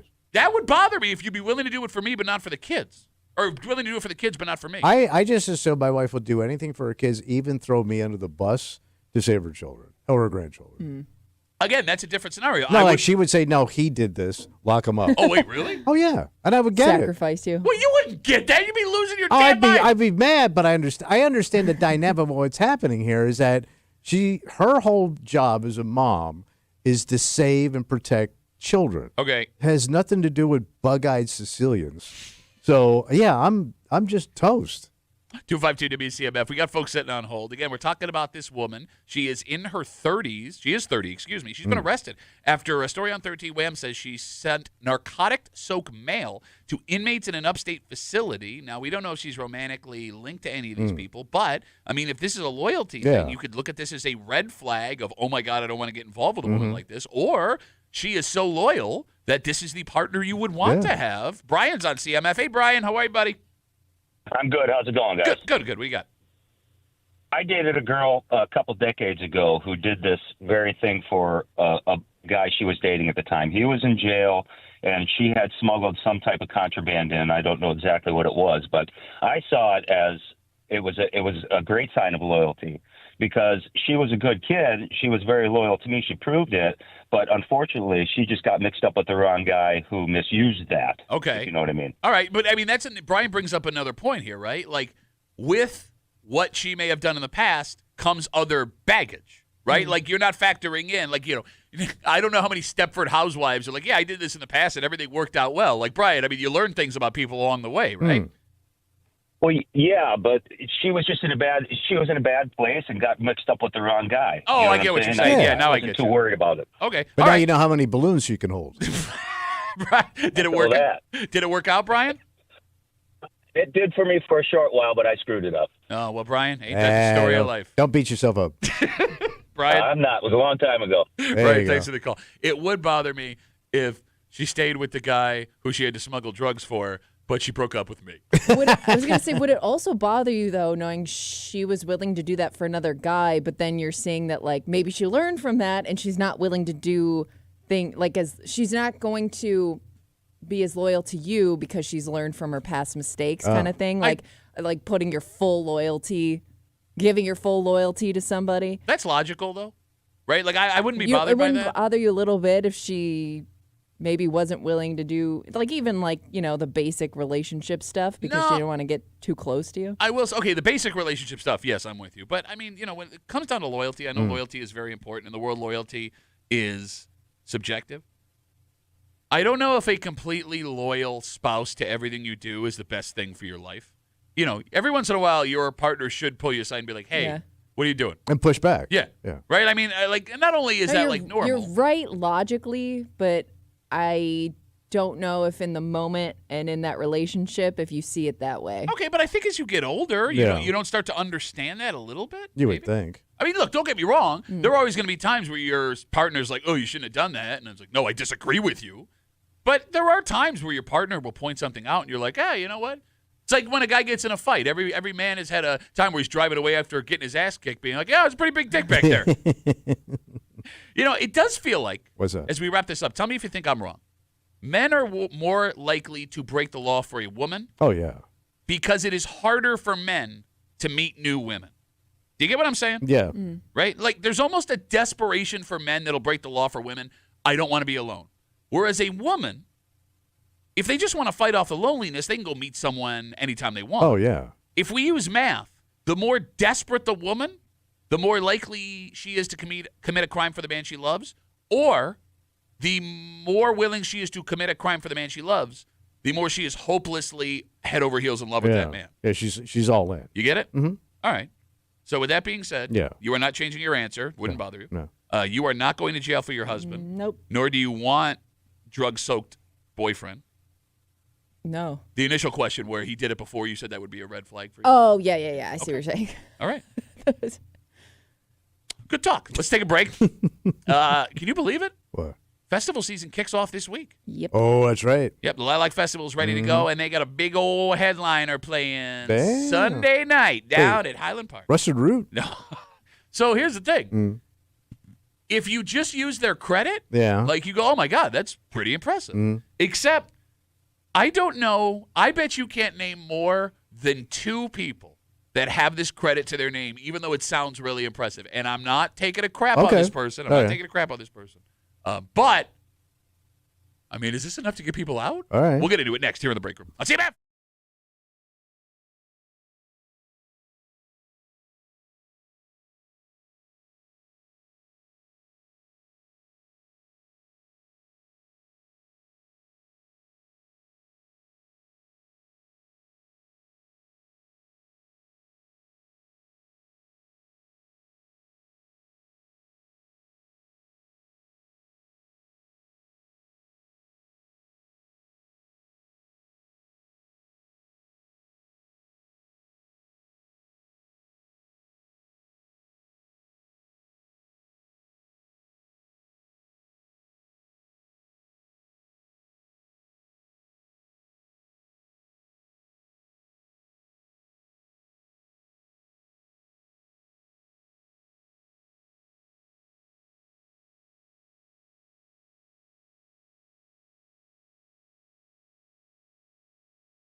We made it, buddy. What's going on? Through the cold and the snow and the ice, and this week officially festival season kicks off. Nice. And they're trying to get people out, Sunday night especially. Yeah. With his big old headliner, whose credits are impressive. If this was 30 years ago. Oh. 20 years ago. So we're going back a little bit. Well, no, here's the thing. This is a new artist. Wait. But the credit. How does a credit come back from 20 years? You're hanging out in the break room. Just Classic Rock 96.5. WCMF. The Lilac Festival kicks off on Friday. Damn, buddy. That's right. You got the race that they do for some reason. Can we talk about that real quick? Why do they do a 5K for every festival that we have? St. Patrick's Day Parade, 5K. I guess you got to get in all your 5Ks while it's nice here, so I don't know. They cram them in there. No, I mean, you just do a 5. You don't have to have a 5K attached to a festival. It's like every festival or parade or something. Oh, we're going to do a 5K. But this one has to do 'em every a year. run and a parade. Yes, it does. And then there's a Columbus Day 5K where you start running towards City Hall, but you end up in Irondequoit. You're just like, this is City Hall now. All right. So the big event this coming weekend is Sunday night. Former American Idol winner Chase Beckham is performing. Not yet. I don't want to know. Oh, hold on. Wait for it. I'm sorry. Are either of you familiar with Chase Beckham? Very. You are? How so? My wife is dying to see the show. Okay, so are you going to go? No. But I hope it works out for her. She's dying to go. You got to take I can't do live music. It kills my Ever? ears. Are you kidding me? Well, you know what happens when I go to a live show now and I'm sitting in the crowd? You know what I say. What's that? What's that? It hurt you? It really hurts my ears. Thank you. Bro, it's outside. You can handle Bro, it. it kills me. Oh, no. Because I don't want to go. Take your ear I out. was going to say, don't can't you just wanna- turn it off? But then I'm deaf. And I don't Well, but then you get to don't hear have to Chase. hear it. So my wife loves American Idol Okay. and saw this kid years ago and is dying to see him. Okay, so it's a him because I was unfamiliar whether or not this was a dude or a chick. Right. Because the way the name is spelled can go either way. CHYCE. Kimmy, That's because you pronounce it Chase. is it Chase? No. I don't know anything about this kid. Kimmy, have you heard of Chase Beckham before this? I have not, but I don't watch American Idol, so maybe that's why. Okay, so this dude plays country music? Oh, yeah. Yeah, he seems like Country he's boy. Country. Okay. Kimmy, can we get some Chase Beckham, please? And we drank for free, all of my boys and me.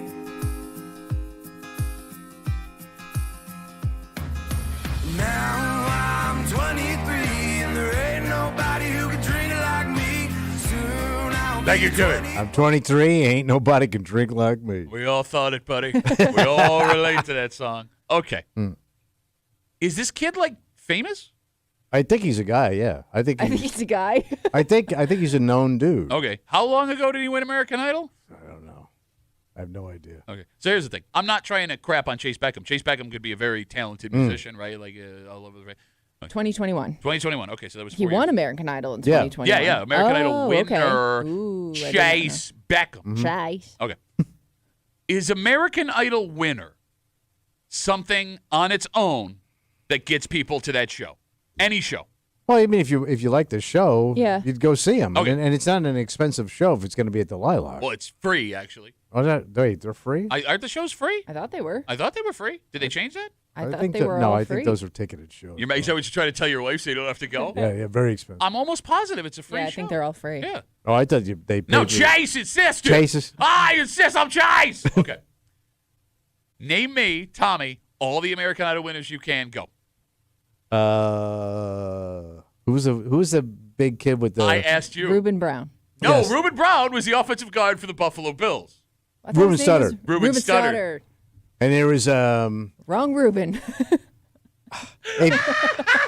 Carrie Underwood? Okay, that's two. That's the But biggest she one that's didn't ever win. kept. No, I would argue that Are you we asking me talking winners or winners? just came out? winners. Okay, Carrie winner. Underwood did not win. She didn't I don't- win? I didn't think so. I Okay, thought she's like the biggest country star on the planet. Okay, but I would argue. Oh, maybe she did. I would argue Carrie Underwood is not the biggest I'm star. to Kelly. come.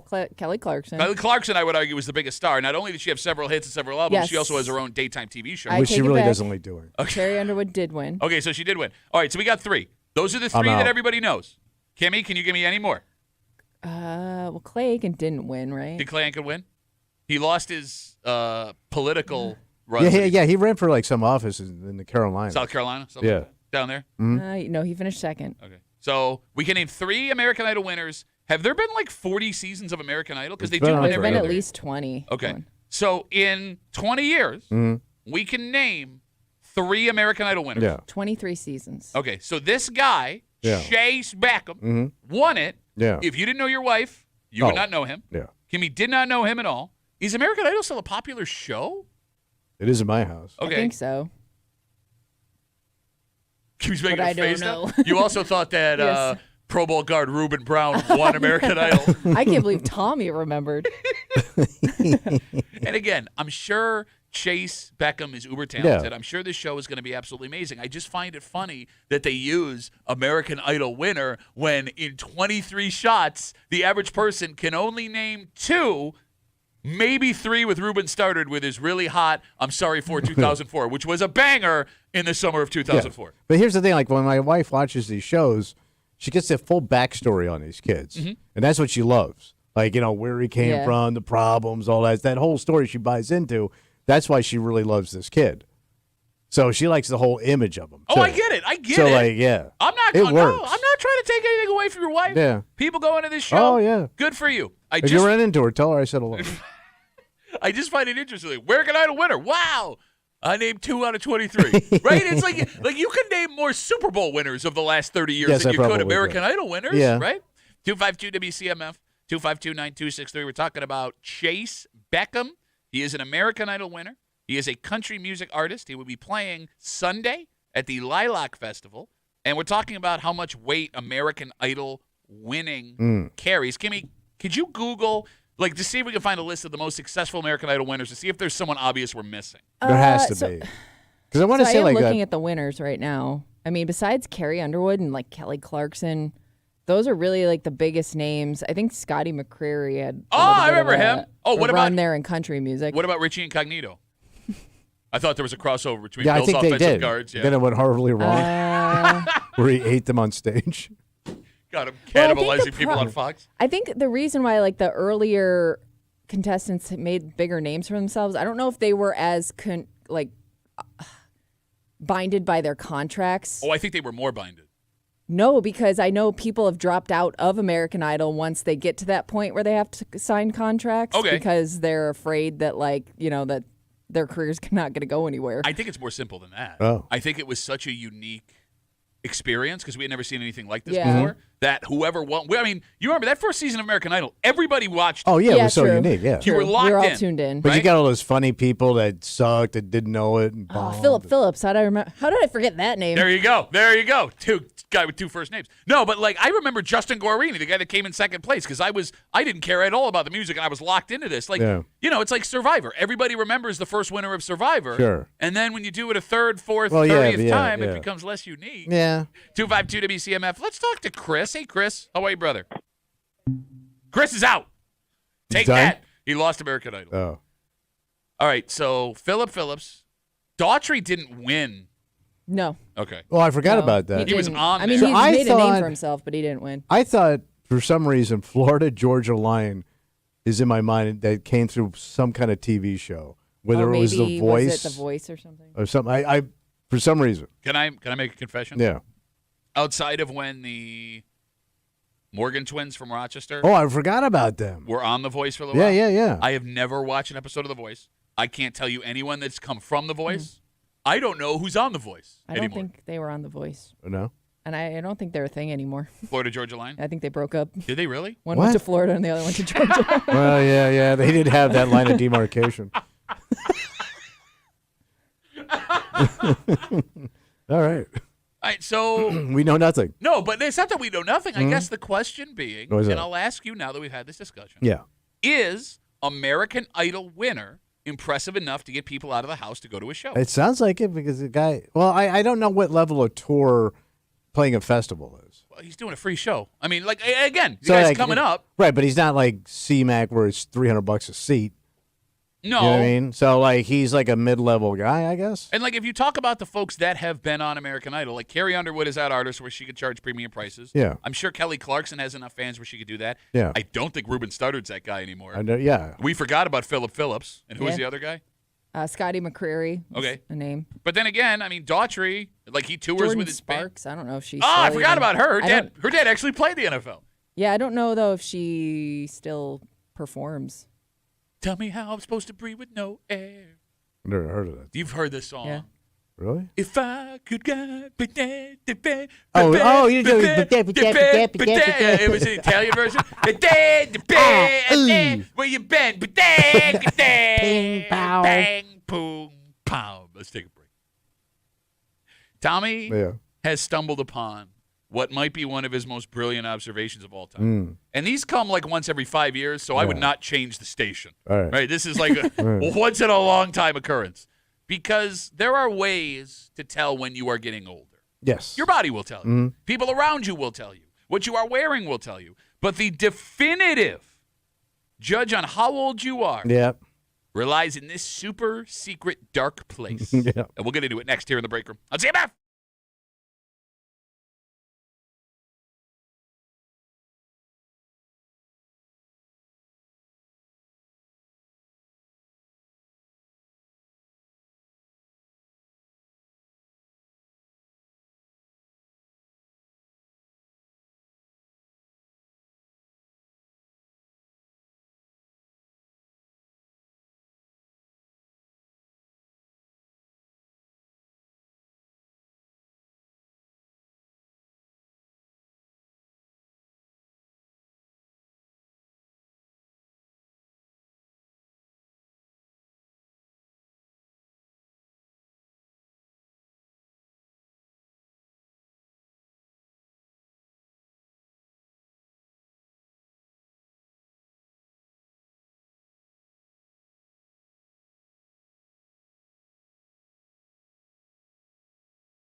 there are things you see in your life that let you know you're getting older. Okay. But one person in this room may have discovered the ultimate indicator that you are not as cool as you used to be. Yeah. Because past your clothes, your haircut, what music you listen to, the content of this really sends home how much things have changed. Yeah.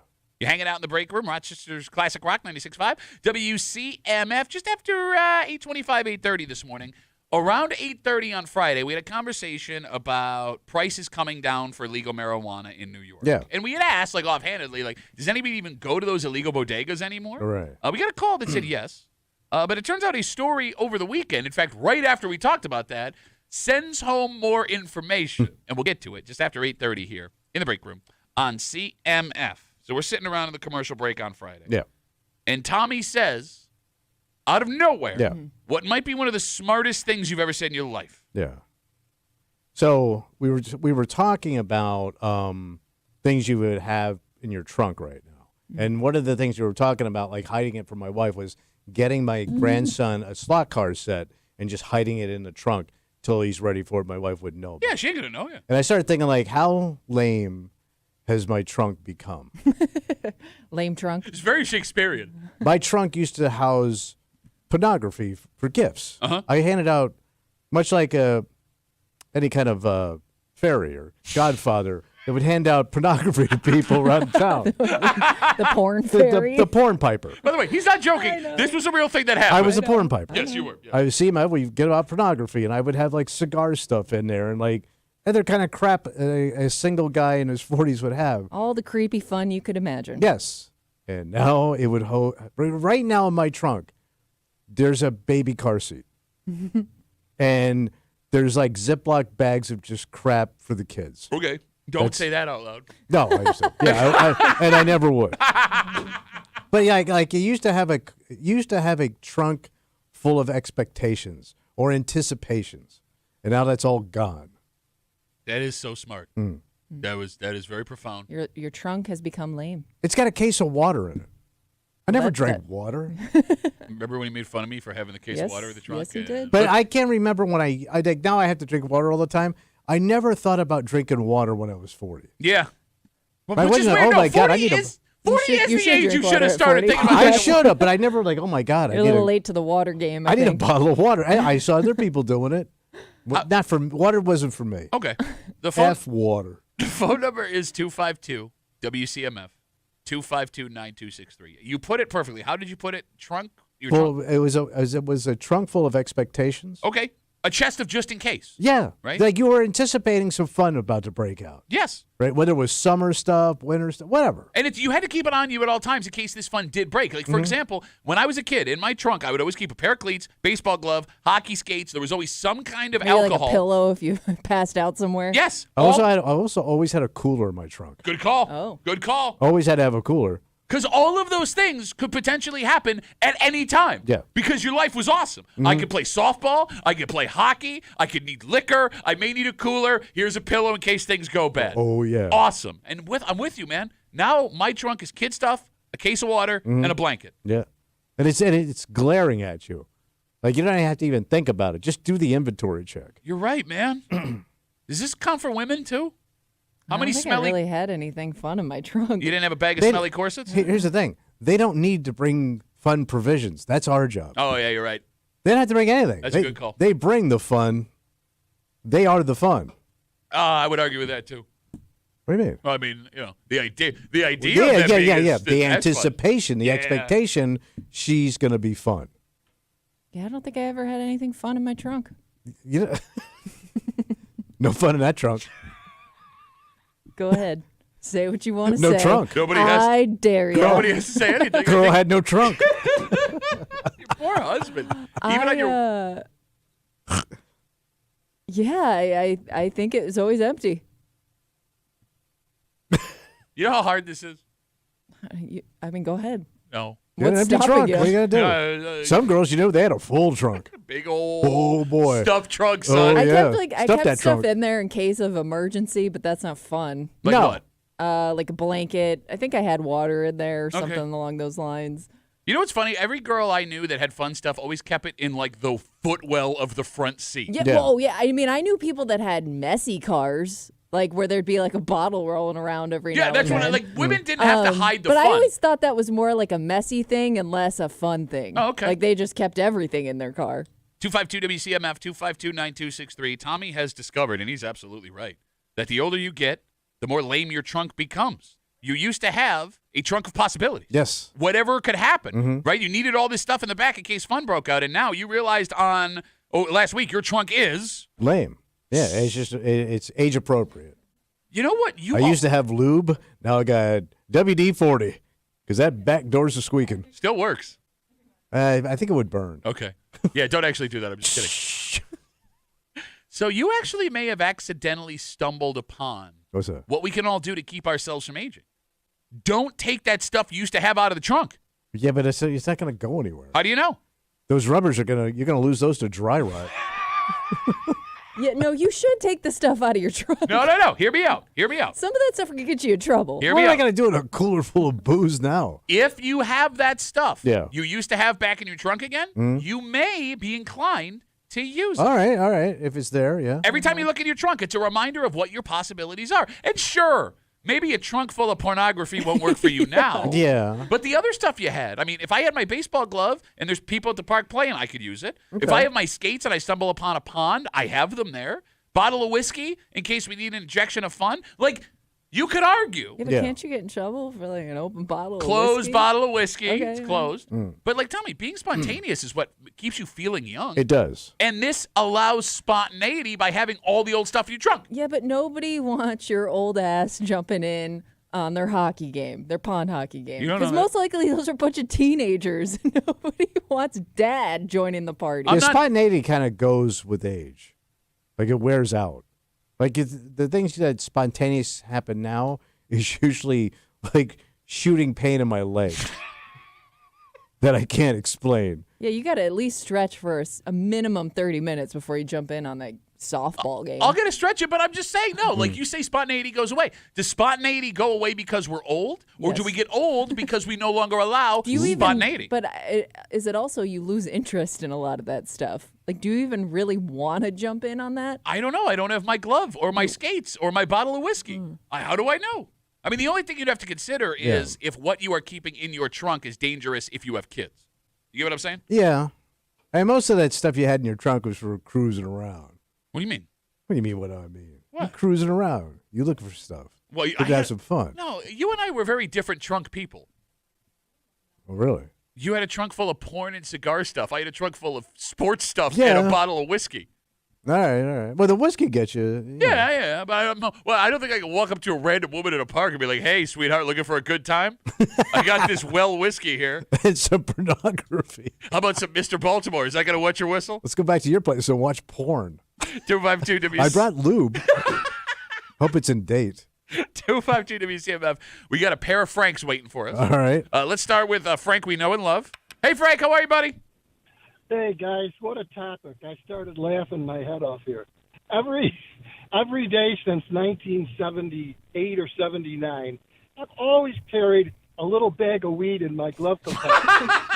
I have one right now, as a matter of fact. I've always carried a bag of weed in case somebody, I'm somewhere where, hey, let's smoke a doobie or whatever. Mm-hmm. So I've always carried what has just struck me as being quite funny. All right, but look, but he never let it go. And that's what I'm saying. Frank, how old are you now, bud? 78. All right, so he's 78 years old. He's been burning since the 70s. But he's also the happiest guy that calls the show all the time. And he's the only happy guy that calls the show. So that being said, look, I've worked my ass off for years and years doing what I did at the floral business, and I've always had, I don't know, I don't drink. I never did drink much at all. I just have always liked weed. Okay, no, I'm not.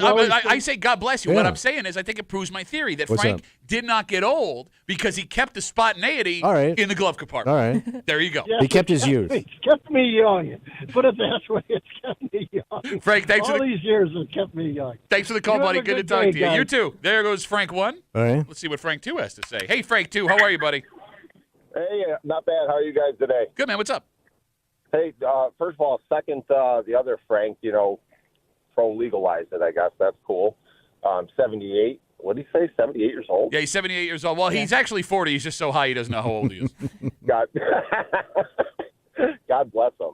Well, I was thinking, pickup hockey, you, Pat, me, we're about the same age. I figure if we had that jungle juice in the truck, like you said, a little injection before we got out of the car to play pickup hockey, the kids might not think that we're old and fat and slow. That's not a bad idea. No, now you just smell like whiskey. Say, you might still be old and fat and slow. You just don't know it. No, nothing says good idea, Frank, too. Like, I'm going to smell like whiskey. You want that kind of fun? Well, no, I do, actually. It does sound like a lot of fun. I'm just smart enough not to know to do it. Frank, what's in your trunk right now?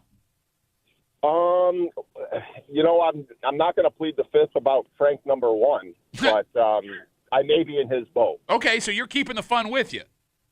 Yeah, and it's I consider it medicine. Okay, hey, Me too. God bless. I got a whole medicine cabinet in the living room. Frank, Hell too. yeah. Thanks for the call, buddy. Have a good rest of the day. All right, so the spontaneity is what keeps you feeling young. It will keep you youthful. But will you actually do those things, or do you just like the idea that like you can if you want? But maybe that's enough to keep you young. Puts a smile on your face. Yeah, like that. Hope. Yes, no, that's it. Hope. Hope keeps you young. When hope dies, Hope in the trunk. You're really making this break hard for both of us to not get fired. Letting you know that right now. It's your trunk, so I don't know what happens in there. No, my trunk is hopeless. As you, Tommy, 252 WCMF, stumbles upon this brilliant observation that as you get older, your trunk gets lamer. Yeah. Right? You used to have hope in your trunk. Mm-hmm. You had possibilities in your trunk. Now you got things to keep you potentially safe and stuff for the kids. There are other places in your life where this rule may apply. What about the garage? Oh, like what you had in the garage back as a younger person? So you're arguing you can open up somebody's trunk and probably guess pretty close how old they are. Sure. Can you tell the age of someone based on the contents of their garage? Oh, yeah. Okay. What do you need to see? If I see anything, I know you're old. Yeah. I haven't met you, but if I see anything in that garage that says Chase Pickin', your ass old. Could be handed. It's about the brand. Your ass old. Could be handed down. Yeah, I could I'm be. thinking like most of the stuff we have in our garage is like a hand-me-down thing. It's an older brand. It's an older All right. That's thing. stupid. I'm wrong. I think it might be tough to tell by a garage. You think so? I mean, the more tools you have, the older you'll be. Yeah, because you keep collecting crap. But that's not true because we have a ton because of people trying to give us their old tools. All right. But you will. I will tell you this: if you open up, an older person will have many ladders.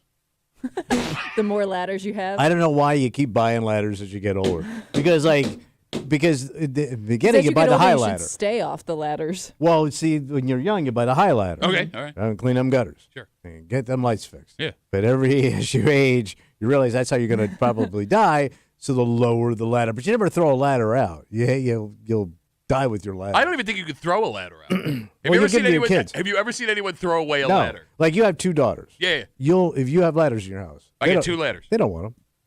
Well, they're going to need a ladder eventually. Girls don't need ladders. No, everyone needs a sturdy ladder. No, but men bring the ladders to a relationship. Oh, is that so? Yes. Kimmy, did your husband bring the ladders? He's a fireman. I hope he did. You don't take them and bring them home. You don't think he idiot. had to practice at home? Practice ladder? Yeah. Yeah, I mean, he's the reason we have a ladder. We inherited it, but I don't know if I would ever use that ladder. She ain't going up that ladder. I'm not going on the roof. All right. Can you make the same argument you've made for the trunk for the refrigerator? Can you tell someone's age based on what's in their fridge? Yeah, there's stuff in it. Okay, what do you mean by that? There's actual food in it now. Okay. You saw my refrigerator when I was single living in Webster. I was 45, 50 years old. Yeah. Remember what was in it? Yeah. Alcohol. Oh, yeah, I was going to say. But you were 50. I would not have guessed it's a 50-year-old I man. even had alcohol based on if I thought I was going to get laid. Like I always kept white wine in my refrigerator for the chicks. Uh-huh. Because the ladies like the white wine. And you're not going. And Tommy found out that white wine goes bad after 4 years. Yeah. No, but that's my point. Yeah. I would have looked in your fridge and thought you were 19. You're a 50-year-old man. But I mean, but there was hope in that fridge. I mean, he's not wrong. Now everything in my refrigerator is salt free. I mean, look, to that point, right? Like I used to have salty girlfriends. The more empty the fridge, the more hope in the man. Oh yeah. Okay. That's a great call. Absolutely. Yeah, Okay. put that on a T-shirt, sell it in the rock shop. There is one spot where you can never tell how old somebody is. What's that? In their kitchen area. That's the cereal section in your pantry. Oh. Right? Because there are some men that no matter how old they get, They will always have Captain Crunch, Lucky Charms, Reese's Peanut Butter Puffs. Yeah. Like if I would still buy that stuff if my wife allowed me to. Okay. So cereal. That's the saddest sentence. Yes, it said is. to a microphone. But here's the thing, too, Kimmy. There are some folks under 30 that are like, ooh, Honey Nut Cheerios, don't eat it for the cholesterol, just a delicious cereal. Yeah. Yeah. You know what I'm saying? Yeah. Like, what does your cereal look like right now? I don't know if we have cereal right now, but Is if it I do because buy your husband cereal, eats it by the box? he doesn't eat breakfast. I Oh, told I you this, forgot. remember? But my favorite's Cinnamon Toast Crunch. So if I do buy cereal, that is the go-to for me. That might be the number one power ranking of cereal. Oh, never tasted it. You've never had Cinnamon Toast Crunch? There's a few cereals I've never tasted. Give me an I example. didn't like Most of them? Cuckoo for Cocoa Puffs. You've never had Cocoa Puffs? No. In your life? I'm telling you the truth. I never liked cereal as a kid. That's so sad. What is Well, I wrong? mean, I ate it, but it wasn't like, oh my God, I gotta have cereal. Are you a communist? No. Like, this is like how they find out you've been a spy the whole time. What is Cocoa Puffs? Do you have Fruity Pebbles?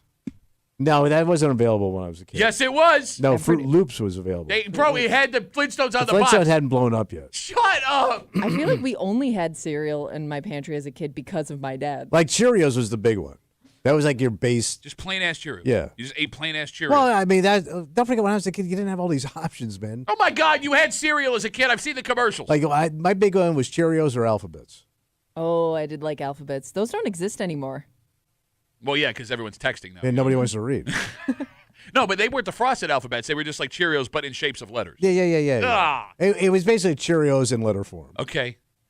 What is wrong with you, man? I don't know. I didn't eat ice cream and I didn't like soda. You're the weirdest kid I've ever met in my life. But my teeth are in really good shape. Wow, good for you. I had no fun. Look at my teeth. Oh, I had fun with my teeth. I was doing a little nibbling last night. Yeah? Yeah. Where's that?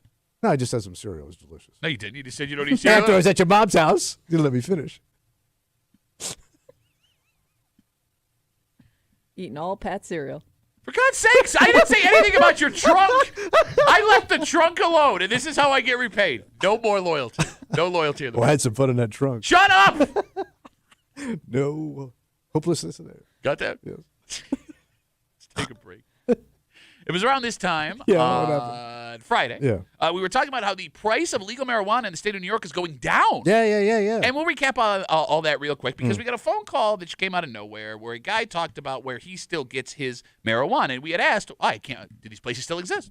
Turns out they do. Because just a few hours after we had this discussion, Greece Police made an announcement.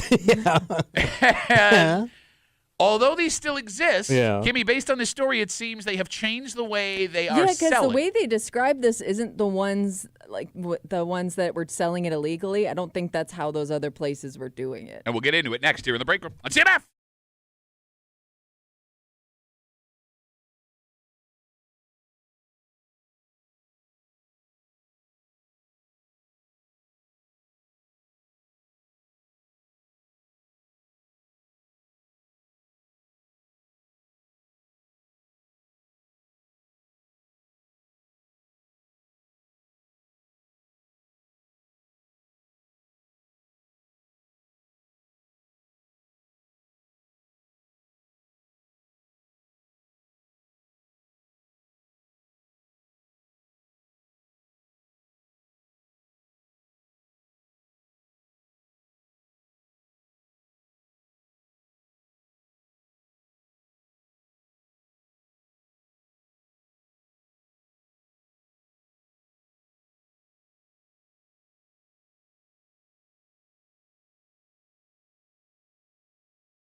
a perfect story to help us explain something we discussed around this time on Friday. Okay. Because this exact question came up when talking about a change in legal marijuana. And it turns out, based on this story, and a few Facebook messages we got, these places not only still exist, they're still selling. Yeah. Just not the way we're accustomed to. You're hanging out in the break room, Rochester's Classic Rock 96.5, WCMF. If you have not yet, we invite you to log on. Yeah. The Odyssey app, WCMF.com, YouTube, and Twitch. You can watch our live stream. It is up. It is watch going. us talk. That's right, man. We're talking, and you can see our mouths moving. The Break Room, WCMF.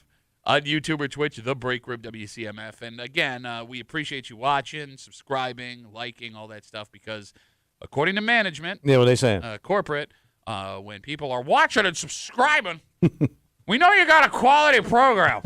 They can listen to it. Yeah. But we're going to check the YouTube now. We know on the YouTube you got a quality program. So check that out, The Break Room, WCMF, on YouTube and Twitch. So, Tommy, it was around this time Friday. Yeah. We were talking about how the prices of legal marijuana in the state of New York are coming down. Yeah, look at that. On the whole, legal marijuana from dispensaries is about 15% less expensive this year compared to last year.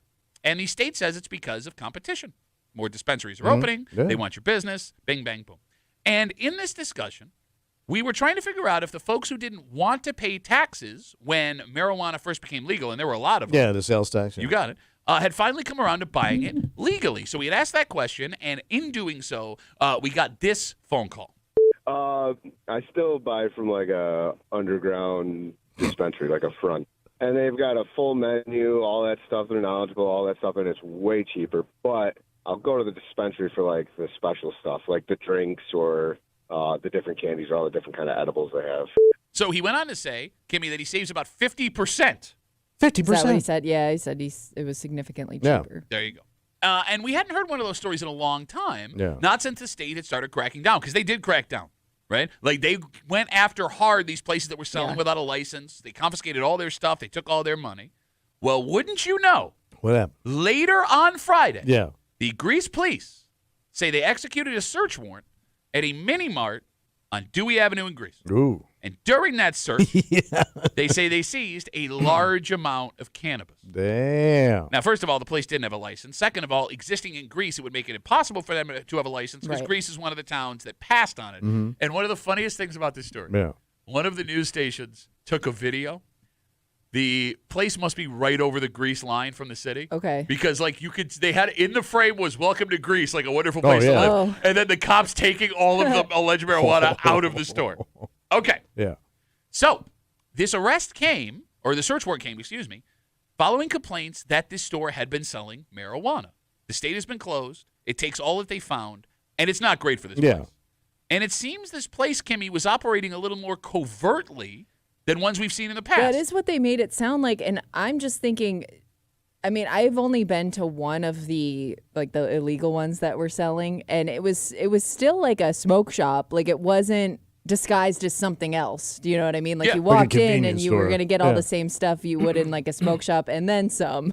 But like, I never, if there were other ones that were, you know, advertising like a different type of business and you went in the back, and I never experienced that. Okay, so with all that, Yeah. we got a Facebook message also on Friday, later in the day, from a guy named Brian. He must have been listening on the podcast or watching on YouTube. Brian wrote us, quote, "I don't buy from dispensaries. There is a gas station I know that sells me what I need. They don't advertise it, and they don't have it out, but if you ask for it, they'll go get it for you and sell it. The only thing that isn't cool is the price is different every week." It's very possible, if the allegations are true, Brian was describing the exact place that was raided on Friday. It could have been. But he said a gas station? He said it's a gas station, and he says, quote, "sells me what I need." So, these places are still selling illegally. They're just not letting people know out front they're selling illegally. Yeah. 252-WCMF, 252-9263. How do you secretly sell illegal marijuana? Yeah, how do you get the word out? All word of mouth. Okay. Then, right? All right. Because nobody would walk in there expecting to find something like that. You got it. But here's the problem with word of mouth, Kimmy. And again, the phone number is 252-WCMF, 252-9263. Eventually, the Gets word to the in wrong mouths. Ears. Yeah, wrong ears to hear word of mouth. Yeah, right? eventually it's got to get around. Exactly. Which will then end your covert marijuana sales operation. True. Then come the customers. If someone were to come into your covert marijuana shop that also has gas or a convenience store with it, how do you trust them? Oh, who you selling to? Yeah. You can't really. What do you have to see from somebody to let you know they're not there to take you down? Because we know that the state runs sting operations at places like this, or they did. And let's be real, Tommy. It's not like now you can look at someone who wants to buy cannabis and know whether or not they're a cop. No, you can't. I mean, you could back in the day, but I'm talking way back in the day what people look like. You couldn't even then. You just thought you could. Yeah, you could. No, Frank, literally in the last discussion, he's 78 years But old. you don't know what Frank looked like 50 years ago. He was far out, Frank. Oh, was he? He was groovy, man. So he didn't have friends that could come up with good nicknames. No. When he was a kid. I mean, it kind of feels like even doing this covertly. But you're really not covert. Yeah. To your point. Yeah. If everybody's in and out buying your stuff. It's an oddly busy mini mart. Right? Well, yeah, I guess everybody. I don't know. Like the whole thing, like it goes back to this idea of the state lets you get away with it for a long time because they weren't set up. And you know I'm not pro the man. Yeah. But when you're measuring risk versus reward right now, the risk far outweighs the reward of doing something. But think of all the cash you're making.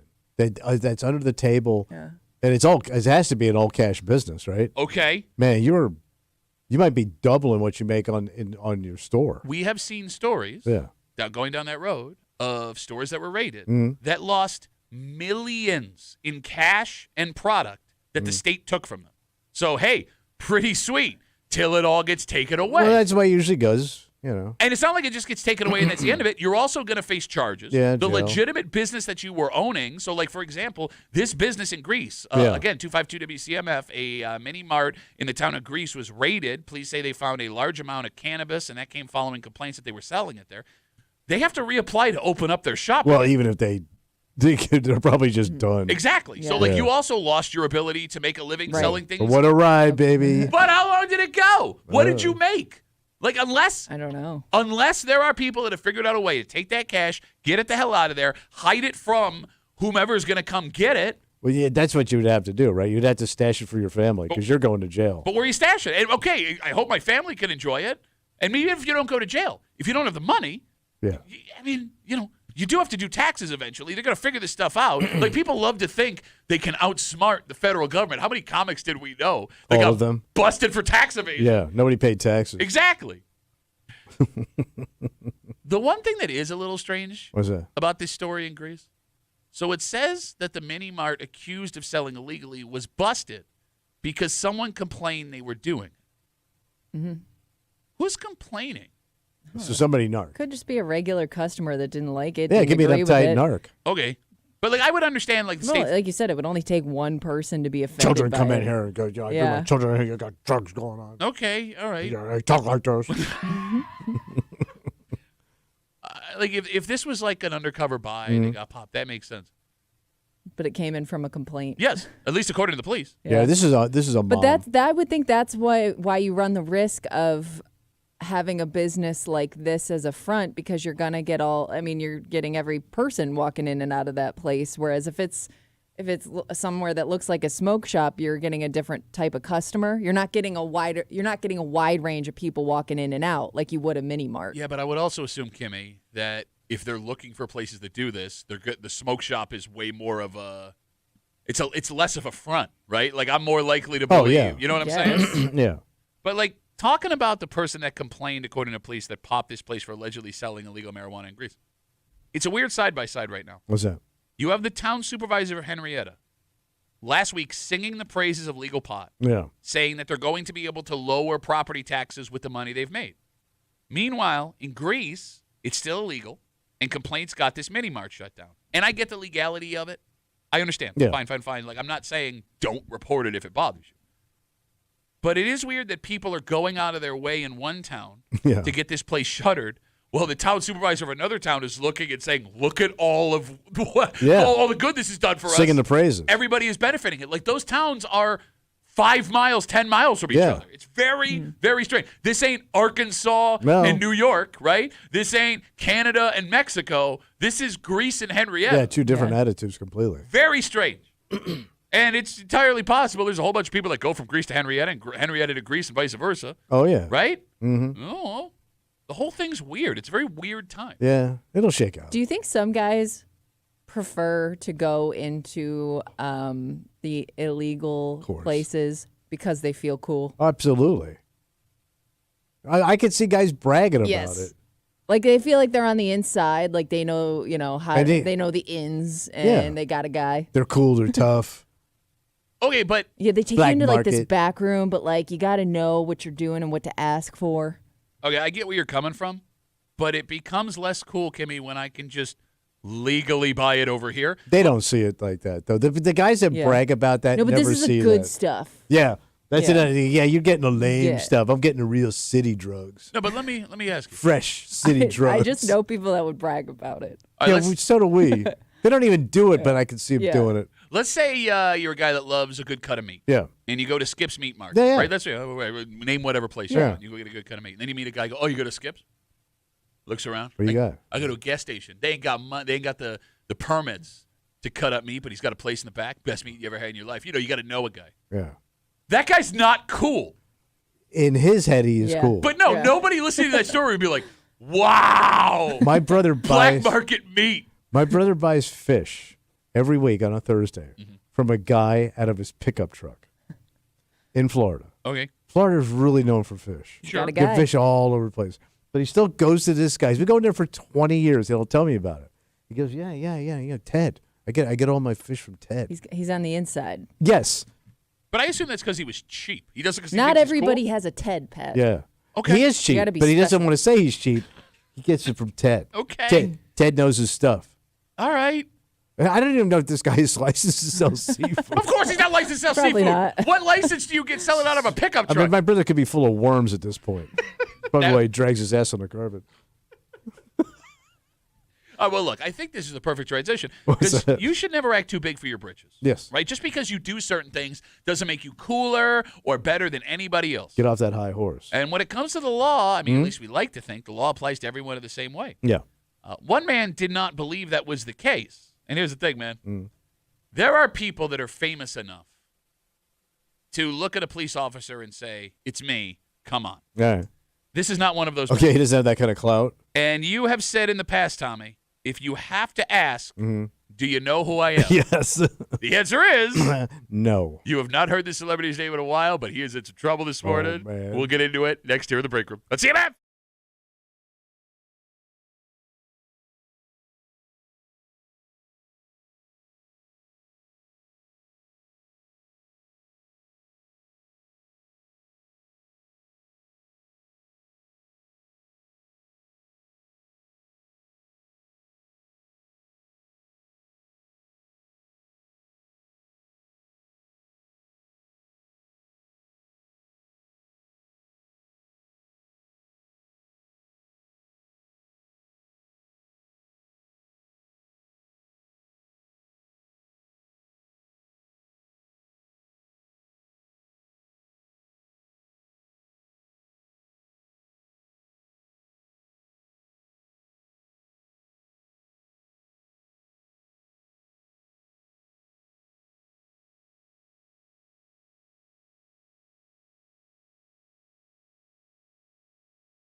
if you have to ask this question, Yep. the answer is always no. Mm-hmm. You're hanging out in the break room, Rochester's Classic Rock 96.5. WCMF, just after 9 o'clock this morning. For a very long time, Florida was the place to be if you lived in Rochester. Oh, yeah. Fun in the sun. Yep, you're going to rise up. You're going to get the hell out of here, whether it was the weather, whether it was a Texas, the overall gloominess. Yeah. I'm going to somewhere better. Well, it turns out, What happened? based on several different stories the last 2 weeks, those family members, those friends that left New York to go down south, you may be seeing them again soon. What? What happened? We'll get into it. Florida showed up? Just after 9 o'clock here in the break room on CMF. I'm going to ask you guys a very important question. Go ahead. Are you ready? Does the name Buddy Valastro mean anything to you? No. Kimmy? No, I think I'd remember a buddy. Oh, you remember? Valastro? Buddy Valastro. No. Buddy Valastro is the cake boss. Oh, the TV show? Okay. Yep. Is that a Netflix show or something like that? TLC was on. Yeah, I think it it was started- on TLC. Yeah, you got it. Maybe they moved it. I've never seen an episode. All right, so for years and years and years, even if you hadn't seen an episode, Yeah. you're familiar with the cake Yeah, boss. yeah. For those who have never seen it, They're out of Jersey, I think. you got it. And the reality show was all about him, the most successful cake builder in like the greater New York area, and his family that ran this bakery, and they're a typical Italian family, so like things get out of control. Yeah. Come si chiama, yeah. Buddy Valastro, the cake boss, is in the news this morning after getting arrested for an alleged DWI. Oh. Thursday morning, Got into the rum balls, huh? police say he was arrested Thursday morning for an alleged DWI. He was pulled over around 1 a.m. on 10th Avenue in New York City, driving his 2014 yellow Corvette. All right, so cake's paying well. Seems like it is. But none of this is funny All right. until we get to the interaction between the cake boss and the police. According to the prosecutor, the cake boss told cops during his arrest, quote, "I had a couple of drinks. You can't arrest me. I'm the cake boss." Well, he drops it right Okay, in front of him? Did he get in trouble for this before? I do feel like that we've heard this story before, unless there's another cake-related DWI unless that I'm I'm thinking not of. He got. I know he got in trouble for something, but I thought it was drinking and driving, but maybe not. But he says, I am the cake boss. I am the- he Cuckoo, ka-choo. The quote, you can't arrest me. I'm the cake boss. He went on to say, quote, "I'm a good guy. Can't you just put me in a cab? I don't have to be arrested. I'm not a bad guy." I'm a good person. I make cake. So he released a statement to ABC News. Yeah. The cake boss, Yeah. after his 1 o'clock DWI in New York City, released a statement to ABC News saying, quote, "To all my family, friends, fans, and supporters, please know I want to share and explain to you what happened, and I look forward to doing so at a later date. I appreciate your support and understanding as we handle things privately as a family." It always amazes me when you write all that out. Why don't you just tell me what happened?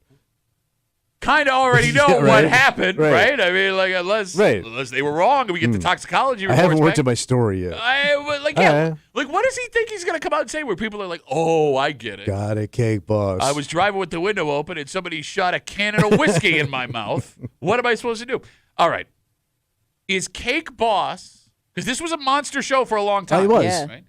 Is that a level of celebrity where you would understand a cop letting them walk on? No, of course not. So if you found out the Cake Boss was let off for a DWI because of a celebrity, that would bother you. Yeah. Is there a level of celebrity where if you found out they were pulled over for a DWI, put in a cab and sent home, you would be okay with it? Well, it would have to be a level of celebrity where the cop already knew who you were.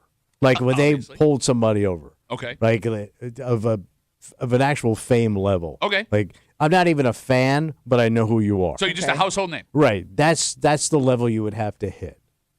So who is that person where you are, I understand letting them go, totally cool, I have no problem. Okay, I'm not a fan, but I just know of these people. Hit me with it. It would have to be like, let's take Lady Gaga. I mean, I didn't think your mind was going to go there. well, first of all, her shoulders are sticking out of the car because she's wearing an enormous costume. That would be a tough person to recognize because she always looks different. Oh, good call. Good call. She always looks. I don't actually know what she looks like. Well, you've seen her in movies. I guess. All right, let's Maybe say without makeup, you might recognize. Springsteen. So Springsteen, but by the way, remember he was charged with arrested for drinking while on a motorcycle. Turns out, But it if was you all tell a me big like mistake. Bruce Springsteen got let go, I get it. He's the boss, especially in Jersey. So that wouldn't bother you at all? Yeah. Okay. Especially if you're a state celebrity also.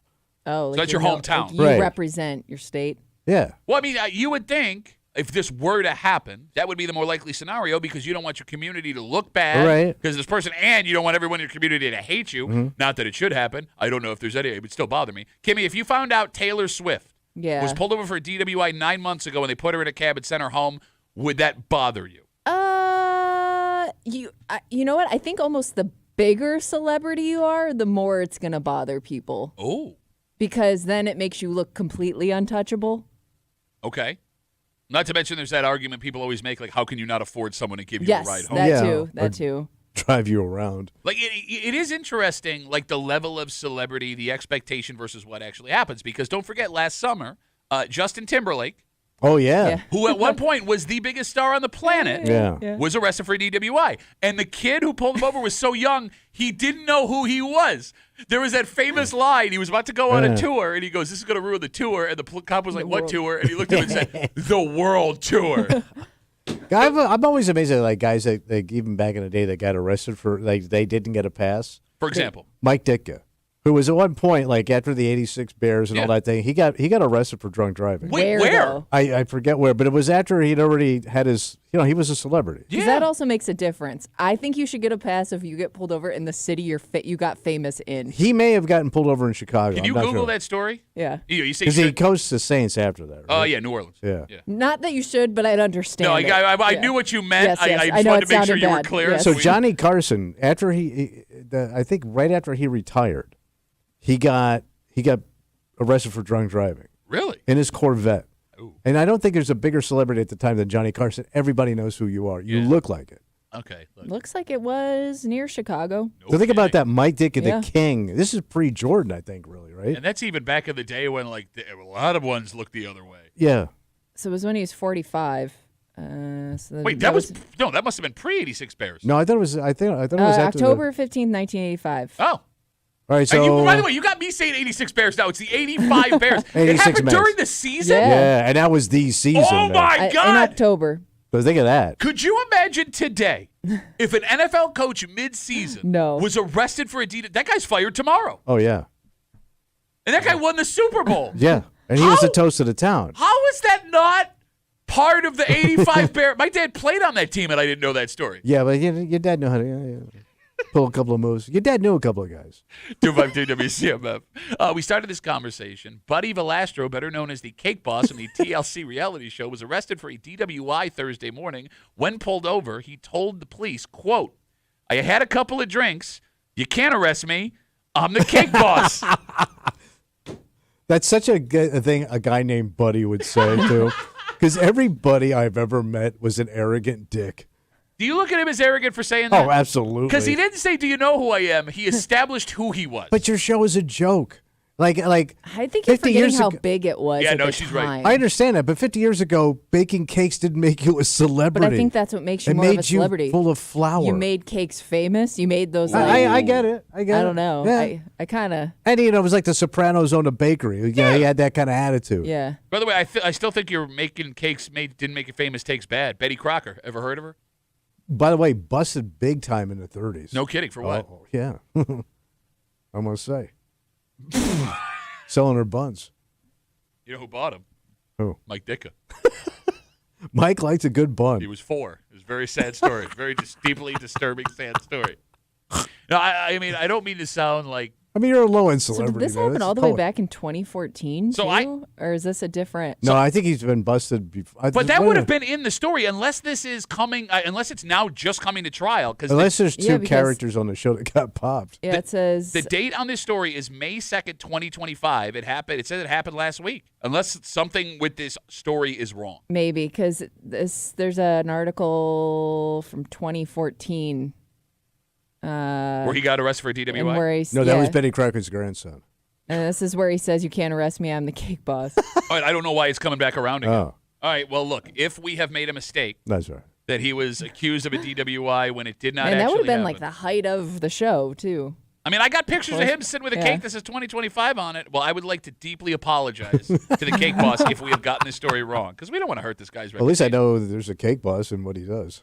I love how you try to play it off cool. I would have never known that guy. If you tell me buddy so-and-so's down the hall, I would know what the hell you're talking about. You would know him for the commercials, and you get it. Oh my God, you love reality TV like a I do. bitch. You're bitch-ass reality TV, love-it-ass bitch. Yeah, but I got to stay away from cake. Yeah. I got the high sugar. Bro, your favorite show. I found out about Is It Cake from you. Oh, yeah. Remember the day you explained Is It Cake? Yeah. And I was blown away, man. I thought that was an actual bowling ball. We sat here and we killed and then him. I watched it and I got sucked into it too. One of the most popular shows in the world. Is It Cake? All right, let's take a break. There was a time. Thank you. Where this was a standard dream in the greater Rochester area. Oh. One day you were going to throw off the shackles of this community and head down where it was better. Oh, yeah. Whether it was the weather you were looking for. Come on down. The Texas! Yep. This is where everyone wanted to be. And things have changed a little bit. Oh, sure. That being said, all of those friends and family members that looked you in the face and said, I'm blowing this popsicle stand and leaving you behind, sucker. You may be seeing them again. Ooh. And we will get into a story that has been, well, look, you called this. You called this. It's been building for a couple of years. Oh, yes. We'll get into it next here in the break room. WCMF.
headed off to greener pastures. Yeah, buddy. That's what we heard from some former Rochester residents for years. See you, losers. Kicking off the shackles of the Empire State. Fun, sun, panhandle.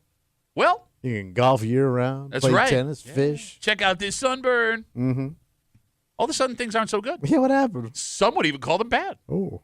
And those faces that told you years ago they were getting the hell out and never coming back, sucker. Well, you might be seeing them again. So what's the problem? You're hanging out in the break room. Rochester's Classic Rock 96.5, WCMF, just after 9:30. Last week we told you a story with the NFL draft finishing up that there were some NFL players that wanted to wear numbers that they couldn't because they were retired. And we talked about one guy specifically who I argued, was a dick for not giving his number up. Well, it turns out on the same team, there may be a bigger dick. Really? Because this guy at first was like, sure, you can have it. Oh, no. Takesies, backsies? Was there something he wanted No. to do? Oh. No. All right. We'll tell you the whole Yeah. story just after 9:30 here in the break room on CMF. Tommy? Yeah. For a long time here in New York State, there were a group of people just biding their time. They were done. Mm-hmm. They were going to make a move Oh, yeah. to sunny Florida. Taxes, cheap. No state tax. Weather, great. Gorgeous. Sun state. It'd be like living on vacation every single Yeah. Fun in the sun, baby. And those people, before they left and then after they left, love to tell you all the things that would be and have become so much better than it was living in Rochester. Always wanted to tell you what the temperature was. Yeah, you got it. A picture on Facebook. Check me out. I'm at a beach in December. Well, now there's a problem. What happened? Several stories from the New York Post, along with other outlets, describe a perfect storm brewing in the Sunshine State. And I ain't talking hurricanes, buddy. So first off, they have a housing issue. The opposite of ours. Mm-hmm. When folks began to migrate south, they built a ton of condos. Yeah. And because of that, they now have way too many condos. They're way overbuilt. You got it. Homes are currently sitting on the market in Florida, some being slashed up to 40%. 40%. Of what they were worth, devastating the people that own them. Yeah. But that sounds good if you want to buy. Oh, yeah. It's a buyer's market, buddy. Yeah, well, then comes the little issue of cost of living. Yeah. It is. No state tax. No. Think about that. Look at the money I send to Albany. Cost of living is skyrocketed in Florida. But why? Well, when you look at it as a state overall, it doesn't look that bad. Yeah. But the places that people want to be, Tampa, Miami, Palm Beach, You want Lauderdale, to be by the beach. they've been dealing with increases of 20 to 25% of living across the board. Right. Your home is worthless, and it costs more for basic stuff. So my brother tells me like what they had to spend on insurance for their house. Mm-hmm. It's insane. Really? Yeah. Well, I mean, you keep getting hurricanes hitting you. Right. So and you have to have this coverage, especially if you have a mortgage. Okay. So that went way up. Not great. And then they started. Yeah. It's yeah. Okay. So all that sounds really bad. Yeah. But it gets worse. Hmm? Tommy, did you know in 2022, 1.6 million residents of Florida were born in the state of New York? Oh. That's 10% of the state's population. Yeah. At least it was at the time. Yeah. And that started breeding resentment from the locals.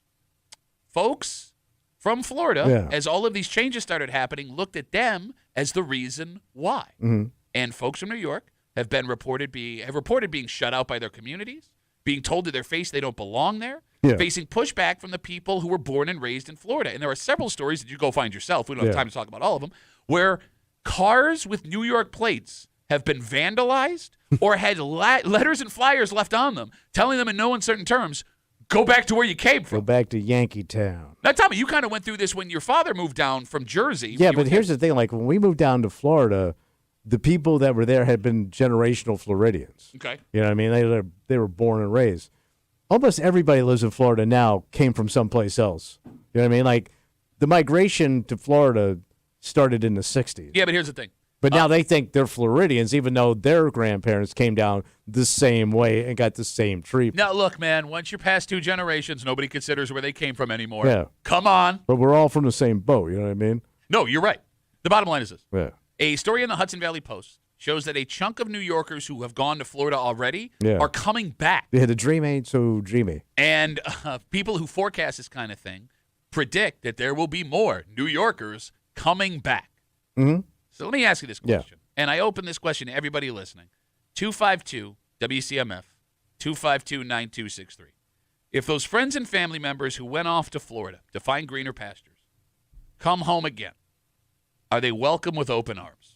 And I mean this from a social, glad to have you back standpoint. I think they'll be welcome, but people are going to talk crap behind your back. So you, sure. you wouldn't talk to their face? No, but people will go, yeah, look who's back. I told you.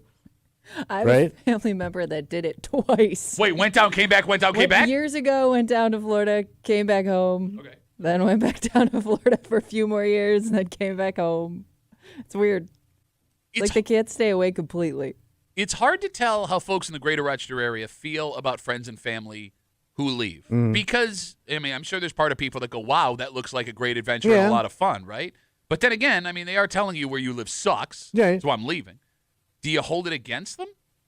I don't think you do, but it's just like you feel gratified that you stayed here. Okay. Like you made the better decision. Okay. So there's going to be a little bit of smug arrogance in the fact that like, you ran down, you chased out the glitter, and what'd you get? Would you feel comfortable mocking them to their face, Kimmy, when they came back home? Would I feel comfortable mocking them? Yeah, let's say because I think at that point they know. Yeah, but I still want to mock them. I would have no problem mocking let's say your brother, Ryan, he packs up the family, he gets a big opportunity down there, and he's bragging all the time about how much fun he's having. Sure. A year and a half later, he comes back home. That fast, 18 months, huh? You're killing him. All right, but here's the thing. In that example, I don't think I would, because there are reasons people left. Yeah. Where you can't judge them for it. Careers, marriages, certain opportunities, right? Like I wouldn't want my brother to pass on growth in his life, just to stay here. But if he's bragging about it, but again, you can't believe how much house you get for your dollar down here. I guess if you earned it, though.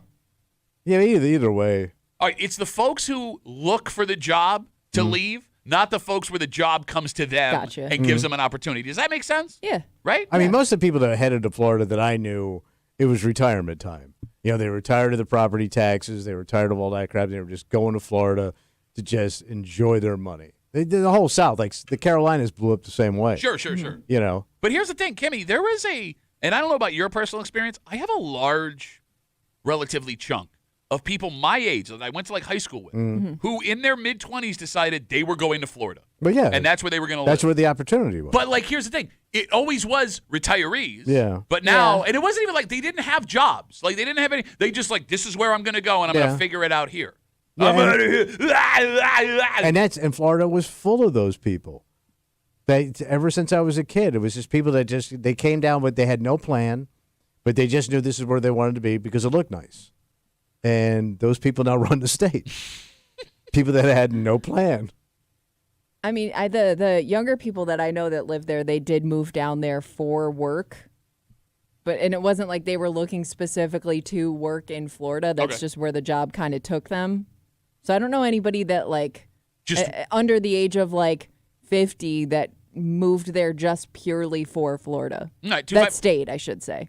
252 WCMF, 252-9263. There have been several stories the last couple of weeks talking about how New Yorkers who went to Florida are on their way back. It's already started happening, according to a story in the Hudson Valley Post. Several stories in the New York Post talk about the issues that have shown up, that the housing market is the opposite of ours, that homes have lost like 40% of their value because they overbuilt. They talk about how the cost of living in Florida has skyrocketed and it's burying people. They also talk about the pushback that Florida residents are now getting in 2022. Like we said, 1.6 million residents of Florida were born in New York. The locals looked at the New Yorkers coming down as the issue. There have been reports of vandalism on cars with New York plates, reports that they have been getting leaflets left on their cars telling them to get the hell out of here. And there's also another arrogant thing, or not arrogant, but that pisses off Floridians. That people from up here they live here part of the year and they live in Florida part of the year, but they claim they're Florida residents so they don't have to pay the state taxes even though they come back up here for 6 months. That pisses them off because they're just using your state to as a tax shelter, and then they screw back and forth. Sure. And they get the best of both worlds. That really pisses off people. So, I mean, that's an easy way to get everyone to hate you, right? Because nobody in Rochester wants to see your pictures in December of you standing on a beach, or that the people in Florida hate you for using their state as a tax So think about it. You're using 2 states and not paying any state taxes. Yeah. And you're getting the best weather, right? Come up here when it's hot down there. When it gets cold up here, you go down there. and you're doing it all just to shelter your taxes. So I will say this, man. I didn't understand. So they talk about the weather and stuff. But that was like the storms. Mm-hmm. But they do talk to New Yorkers in one of these articles about how they didn't understand how oppressive the heat was going to be. Oh yeah, Florida mugginess is insane. It's tropical. So when I was in my early 20s, I dated this girl whose parents lived in Florida. Yeah. And they lived in Melbourne, right? Yeah, Melbourne.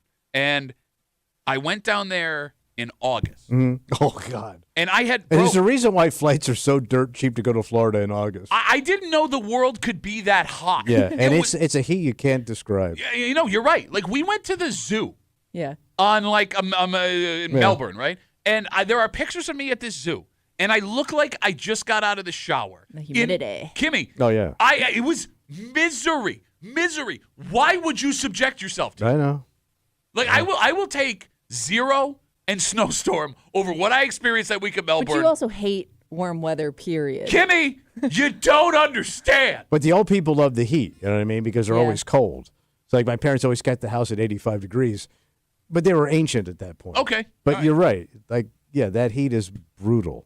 252 WCMF 252-9263. Folks have been waiting patiently. Let's talk to Jessica. Jessica, how's it going? Hi, guys. Good morning. Morning. So what you just said, I moved to Florida 8 years ago, and I would take 90 in humidity over, 20 in snow any day of the week. I've lived through the summers now. Yeah, it gets a little hot, but I'll take it. You can still do stuff. There's AC everywhere. Okay, so wait, hold on. Let me stop you. you. Because you're exactly who we need, Jessica. Do you live in Florida currently, or are you back in Rochester now? I do. I've been here 8 years now. We were the type that looked for a job and moved. We didn't move for a job, and I just love it. Okay, so where are you in Florida? I'm now in Central Florida, a little bit outside of Tampa. We were in South Florida for about 5 years. Honey, you're in the worst. You're not even in Tampa? She said she's close to Tampa. Close to Tampa sucks. What are you, a Florida Close snob? enough that I can drive there in 25, 30 minutes. You're an hour from the beach. Well, I know where you live. That was creepy. That's creepy. By the way. That's I know creepy. where I you know live. where you live, Jessica, honey. I know where you live. All right, Jessica, let me ask you a question, because I'm seeing these stories here, and they talk to people, New York residents that have been facing this pushback from folks from Florida. Do the folks you live around know you're from New York, and how do they feel about that? Yeah, our neighbors are from Wisconsin, so But everybody likes Wisconsin. Cheese, it's pretty beer. common down here. Nobody's ever been, unhappy that we're from New York. Hostile. All right, so your experience has been good, Jessica. Let's put it this way. I'm never moving back to New York. We miss you, though. Everyone's been asking, when's Jessica coming? Yeah, I'm fine with her down there. Well, I still listen to you guys every morning. So you guys do one of these takes on Florida, I feel like, once a week. And I don't know why you're hating on Florida so bad. Oh, well, no. I just found it interesting. Because all you're of sitting these... around drinking wine outside all day. Tommy's a Jessica. little That's what you're doing. No, I just found it interesting. That's exactly it. I know Tommy is jealous. Well, but he could go back anytime he wanted to. Can he? Well, Kenny. He could have. Look, there was nothing holding him here 10 years ago. There was no reason for him to be here. Jessica, thanks for the call. Put on some sunscreen. All right. Or Also, not. he's about. Bye, Jessica. Sitting in her screened-in porch, sucking down wine. Okay, I love chain smoking. I love how I said I would have the balls to look at a buddy that came back and be like, "You're a dick," Yeah. and you go, "No, I wouldn't." And Jessica calls up, and you immediately go off on her. I know. I know her type. You're like an hour from the beach. All right, wait. Wes, you're living east of Tampa. You're so... You might be living in Gaza. Well, you said you know her type. What is her type? Describe Jessica for me. She's loud and proud, baby. Well, yeah, she's definitely loud. She's got multiple bumper stickers on her car. They basically explain all her feelings. Her car also has a rusty trailer hitch, but she doesn't tow anything.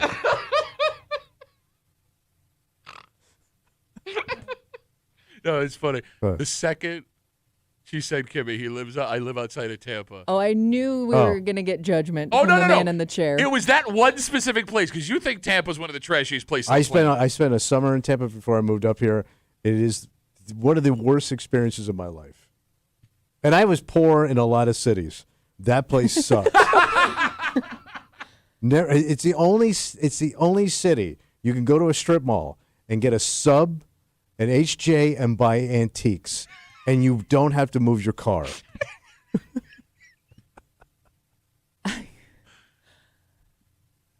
I was going to say I will. I was trying to move on from that. Give it some space. Enough space, and now we'll talk. The people that I don't know that did move back home too. It only took one hurricane scare to get them back home. Okay. I think you don't really realize how scary of a situation that can be, especially if you've never lived through it before. If you got devastated, like your house got wiped out. But I don't even think that they did. I think it just came close, and they were like, nope, we're done with this place. No, thank you. Well, to that point, it does blow my mind. We talked about the potential tornado last week, right? Yeah. And how I have this unreasonable fear of tornadoes, and now they're like a thing that kind of happens here.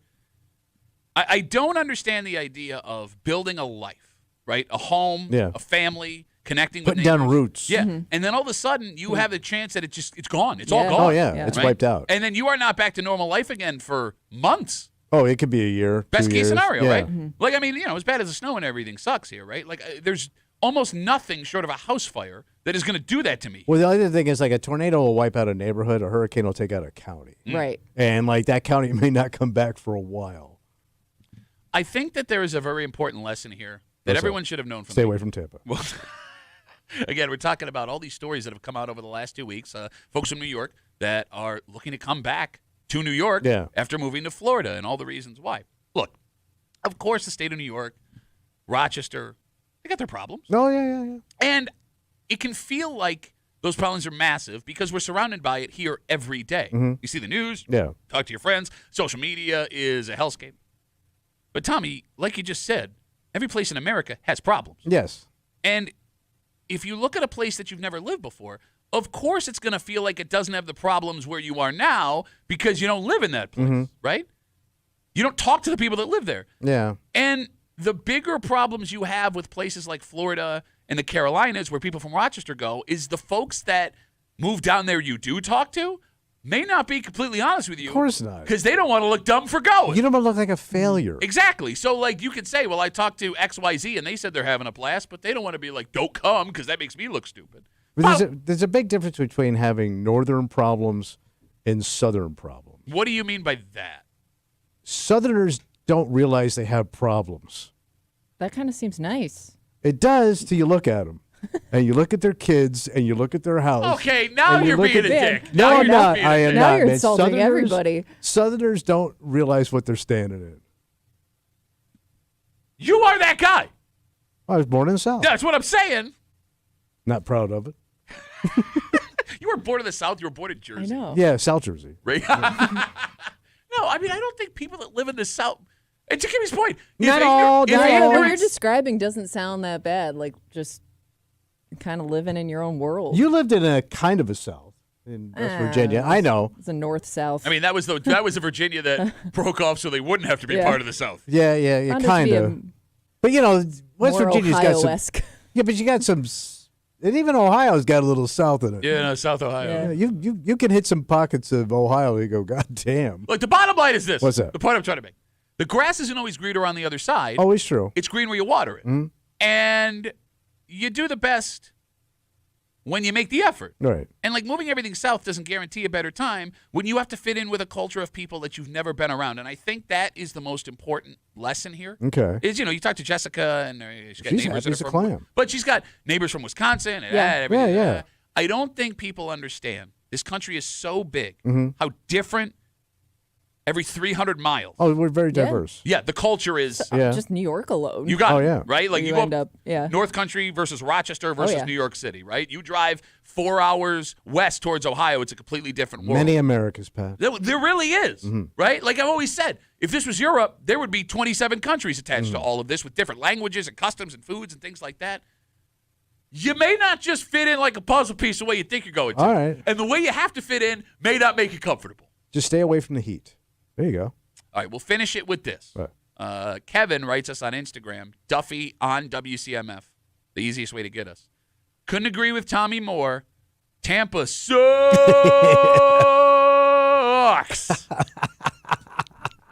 All right, we thought we found a pretty big dick. Although you agreed with him, I think. I'm trying to remember. This legendary New York Giant who refused to give up. Oh, yeah. You were on his side. Oh, yeah. All right. I thought he was a dick. Well, Kimmy, we found someone who might be a bigger dick. On the same team, you're saying. Oh, yeah. In the same scenario right now, because up front, he was like, yeah, no problem. And then all of a sudden, he was like, changed my mind. We'll get into it. Tell you who we're talking about next here in the break room. On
That ain't the best part. Steven Tyler.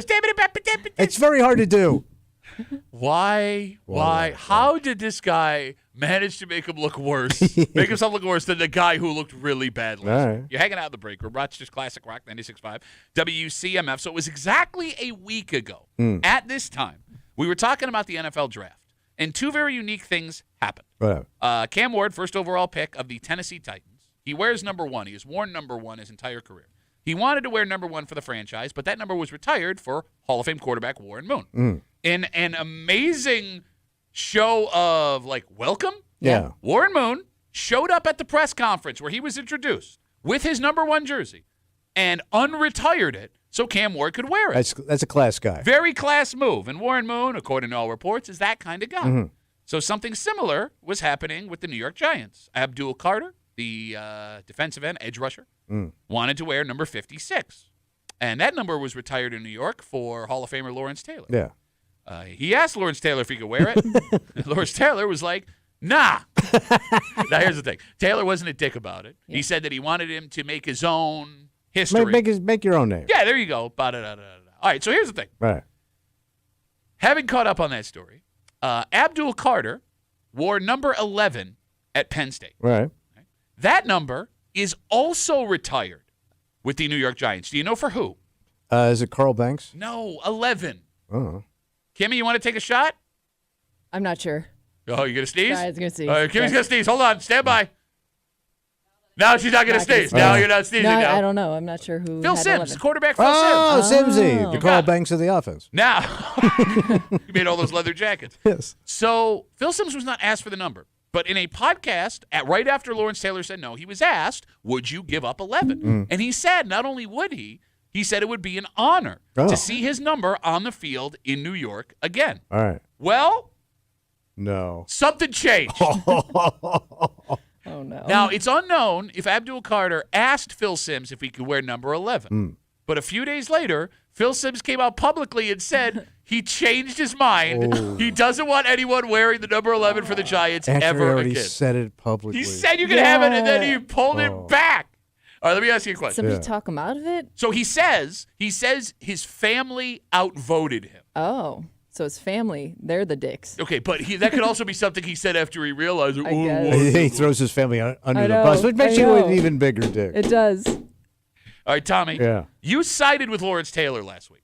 You said it was his right to keep 56. Yeah, and I thought he offered a cool explanation, even if he didn't mean it. That's a great thing to tell somebody. Go make your own history. Okay.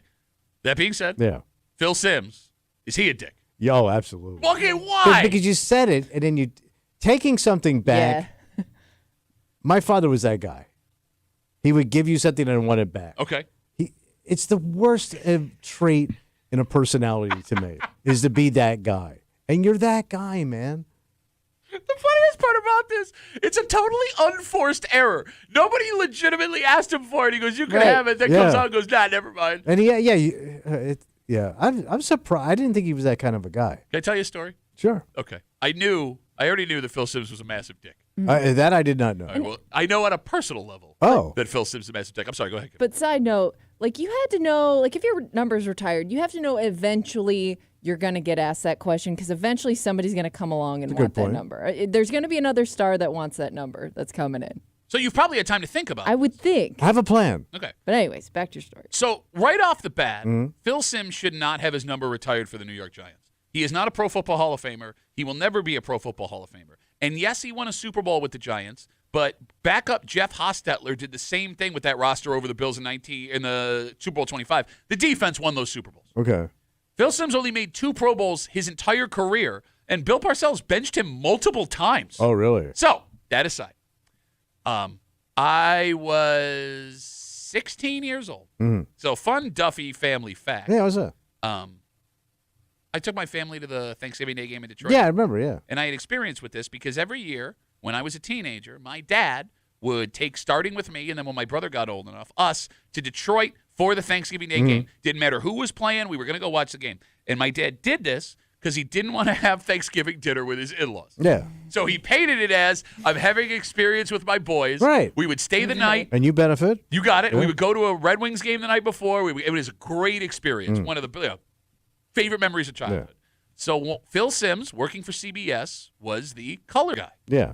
So we're coming out of the stadium. My dad did this thing where he would stay in the stadium for every stadium we would go to till the last possible moment. And the reason being? Don't know. Oh. Like, it's like, I paid for this ticket. I'm going to stay here. Take it all in? Yes. All right. So, like, he would, like, everywhere we go, the security guards would be like, well, time to go, and we'd leave. So we're walking out of the stadium down the street. Coming the other way in the corner is Phil Simms and whoever was doing play-by-play. You're kidding me. It's just me, my dad, this guy, and Phil Simms. There is no one else around. And I'm like, oh, my God, that's Phil Simms. Yeah. I'm all excited. Well, sure. He's a big star. Yeah, teenage kid. He's on TV, right, playing in the NFL. So I say to him, Mr. Simms, can I please have a picture? And I got my camera in my hand.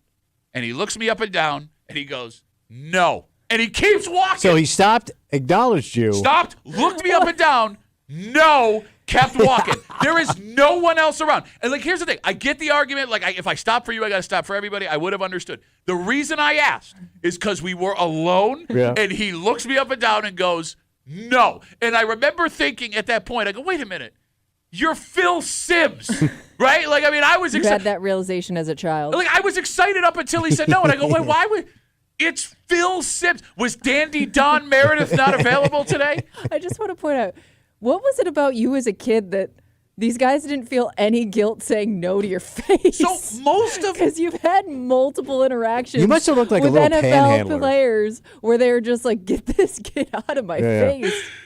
No, so here's the thing. It only happened twice, really. It was with Andre Reed, Okay. and then it was with Phil Simms. Everybody else was overly gracious, and maybe that's why I thought you said you had a few that were like, I'll do it, but I'm not happy Okay, about but they it. did it, right? I mean, Okay. fine. I don't know what their days go through. And I think that's why I would always get so excited is because I had so many pleasant experiences Okay. with professional athletes, and that's why the Andre Reed episodes The bad ones stand out. and the Phil Simms episodes stand out. Wow. What a dick. That changes my whole opinion on Phil Simms. Thank you. And like, No, here's I the- mean, I like him. Coming around on the Simsy. Like, and I've thought about this several times throughout my life. Yeah. Like, that's how much of an impact it had. Like, Oh, how much sure. of a dick he was. I'm 15, 16 at the time.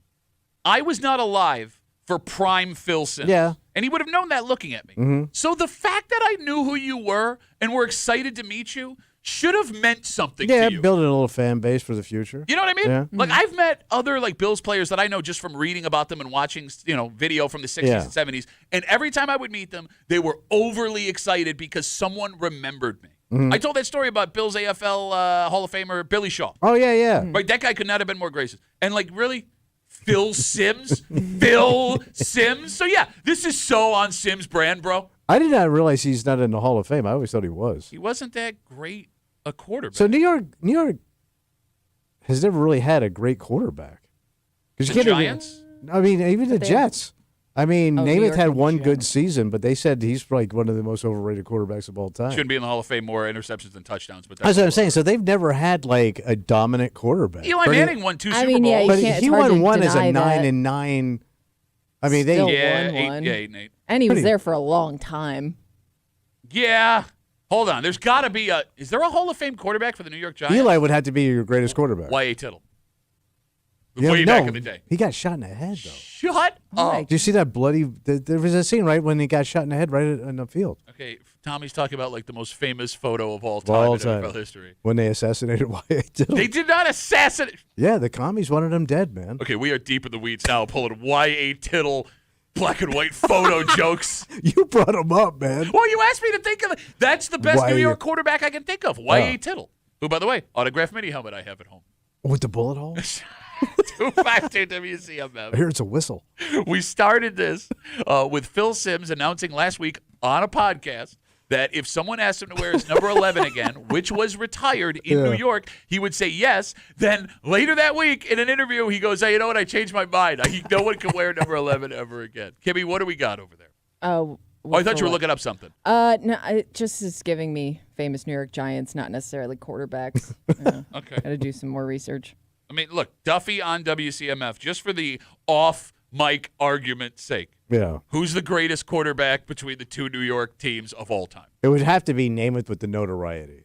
No, but but we're talking like statistics. Right. But I think people look at Namath as the guy that got the first Super Bowl for New York. Man, that is a guy who made his entire fortune on running his mouth. Yeah. Like, that's like, he knew how to play the game and he played it, and good for him. Oh, yeah. Right? He milked it. He wants to kiss you.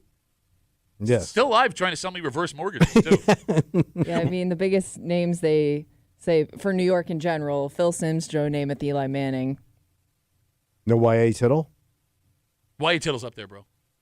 I just... Did he win? Did he win the championship? Yes. Why was it? That's when he was on his knees. Did he just get like creamed? It was the end of like the greatest game, one of the greatest games of all time, and he just taken. And his head just burst open in blood. He wasn't like spurting blood. Bro, it's like somebody hit him with a tomato. All right, now everybody look. Google the letter Y, the assassination, the letter A, Y.A. Tittle. Tittle famous photo. And they never caught the guy. We come back, we wrap it up, we tell you what we're doing tomorrow. Some people say it was George Blanda. Nobody knows who that is.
It's gonna be Rubber.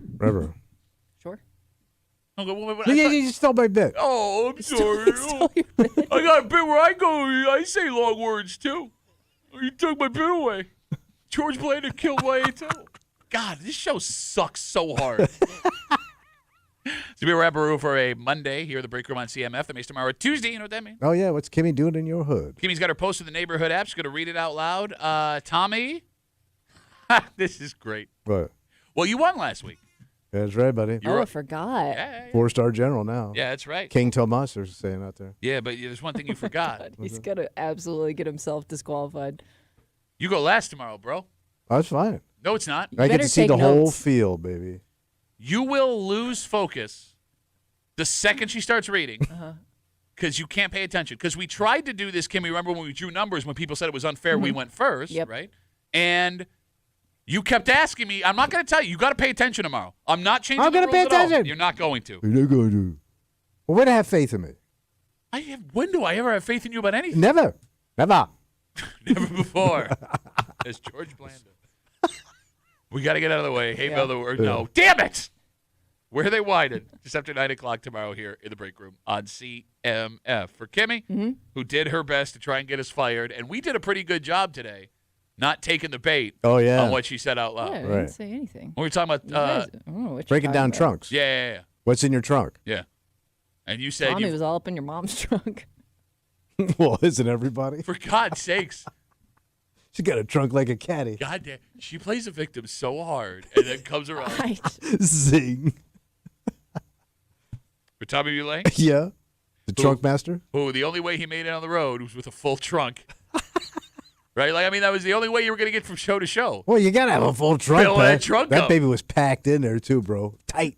But it was pent up. Tight trunk. We'll see you tomorrow morning with our trunks. 6 a.m. on 96.5 WCMF.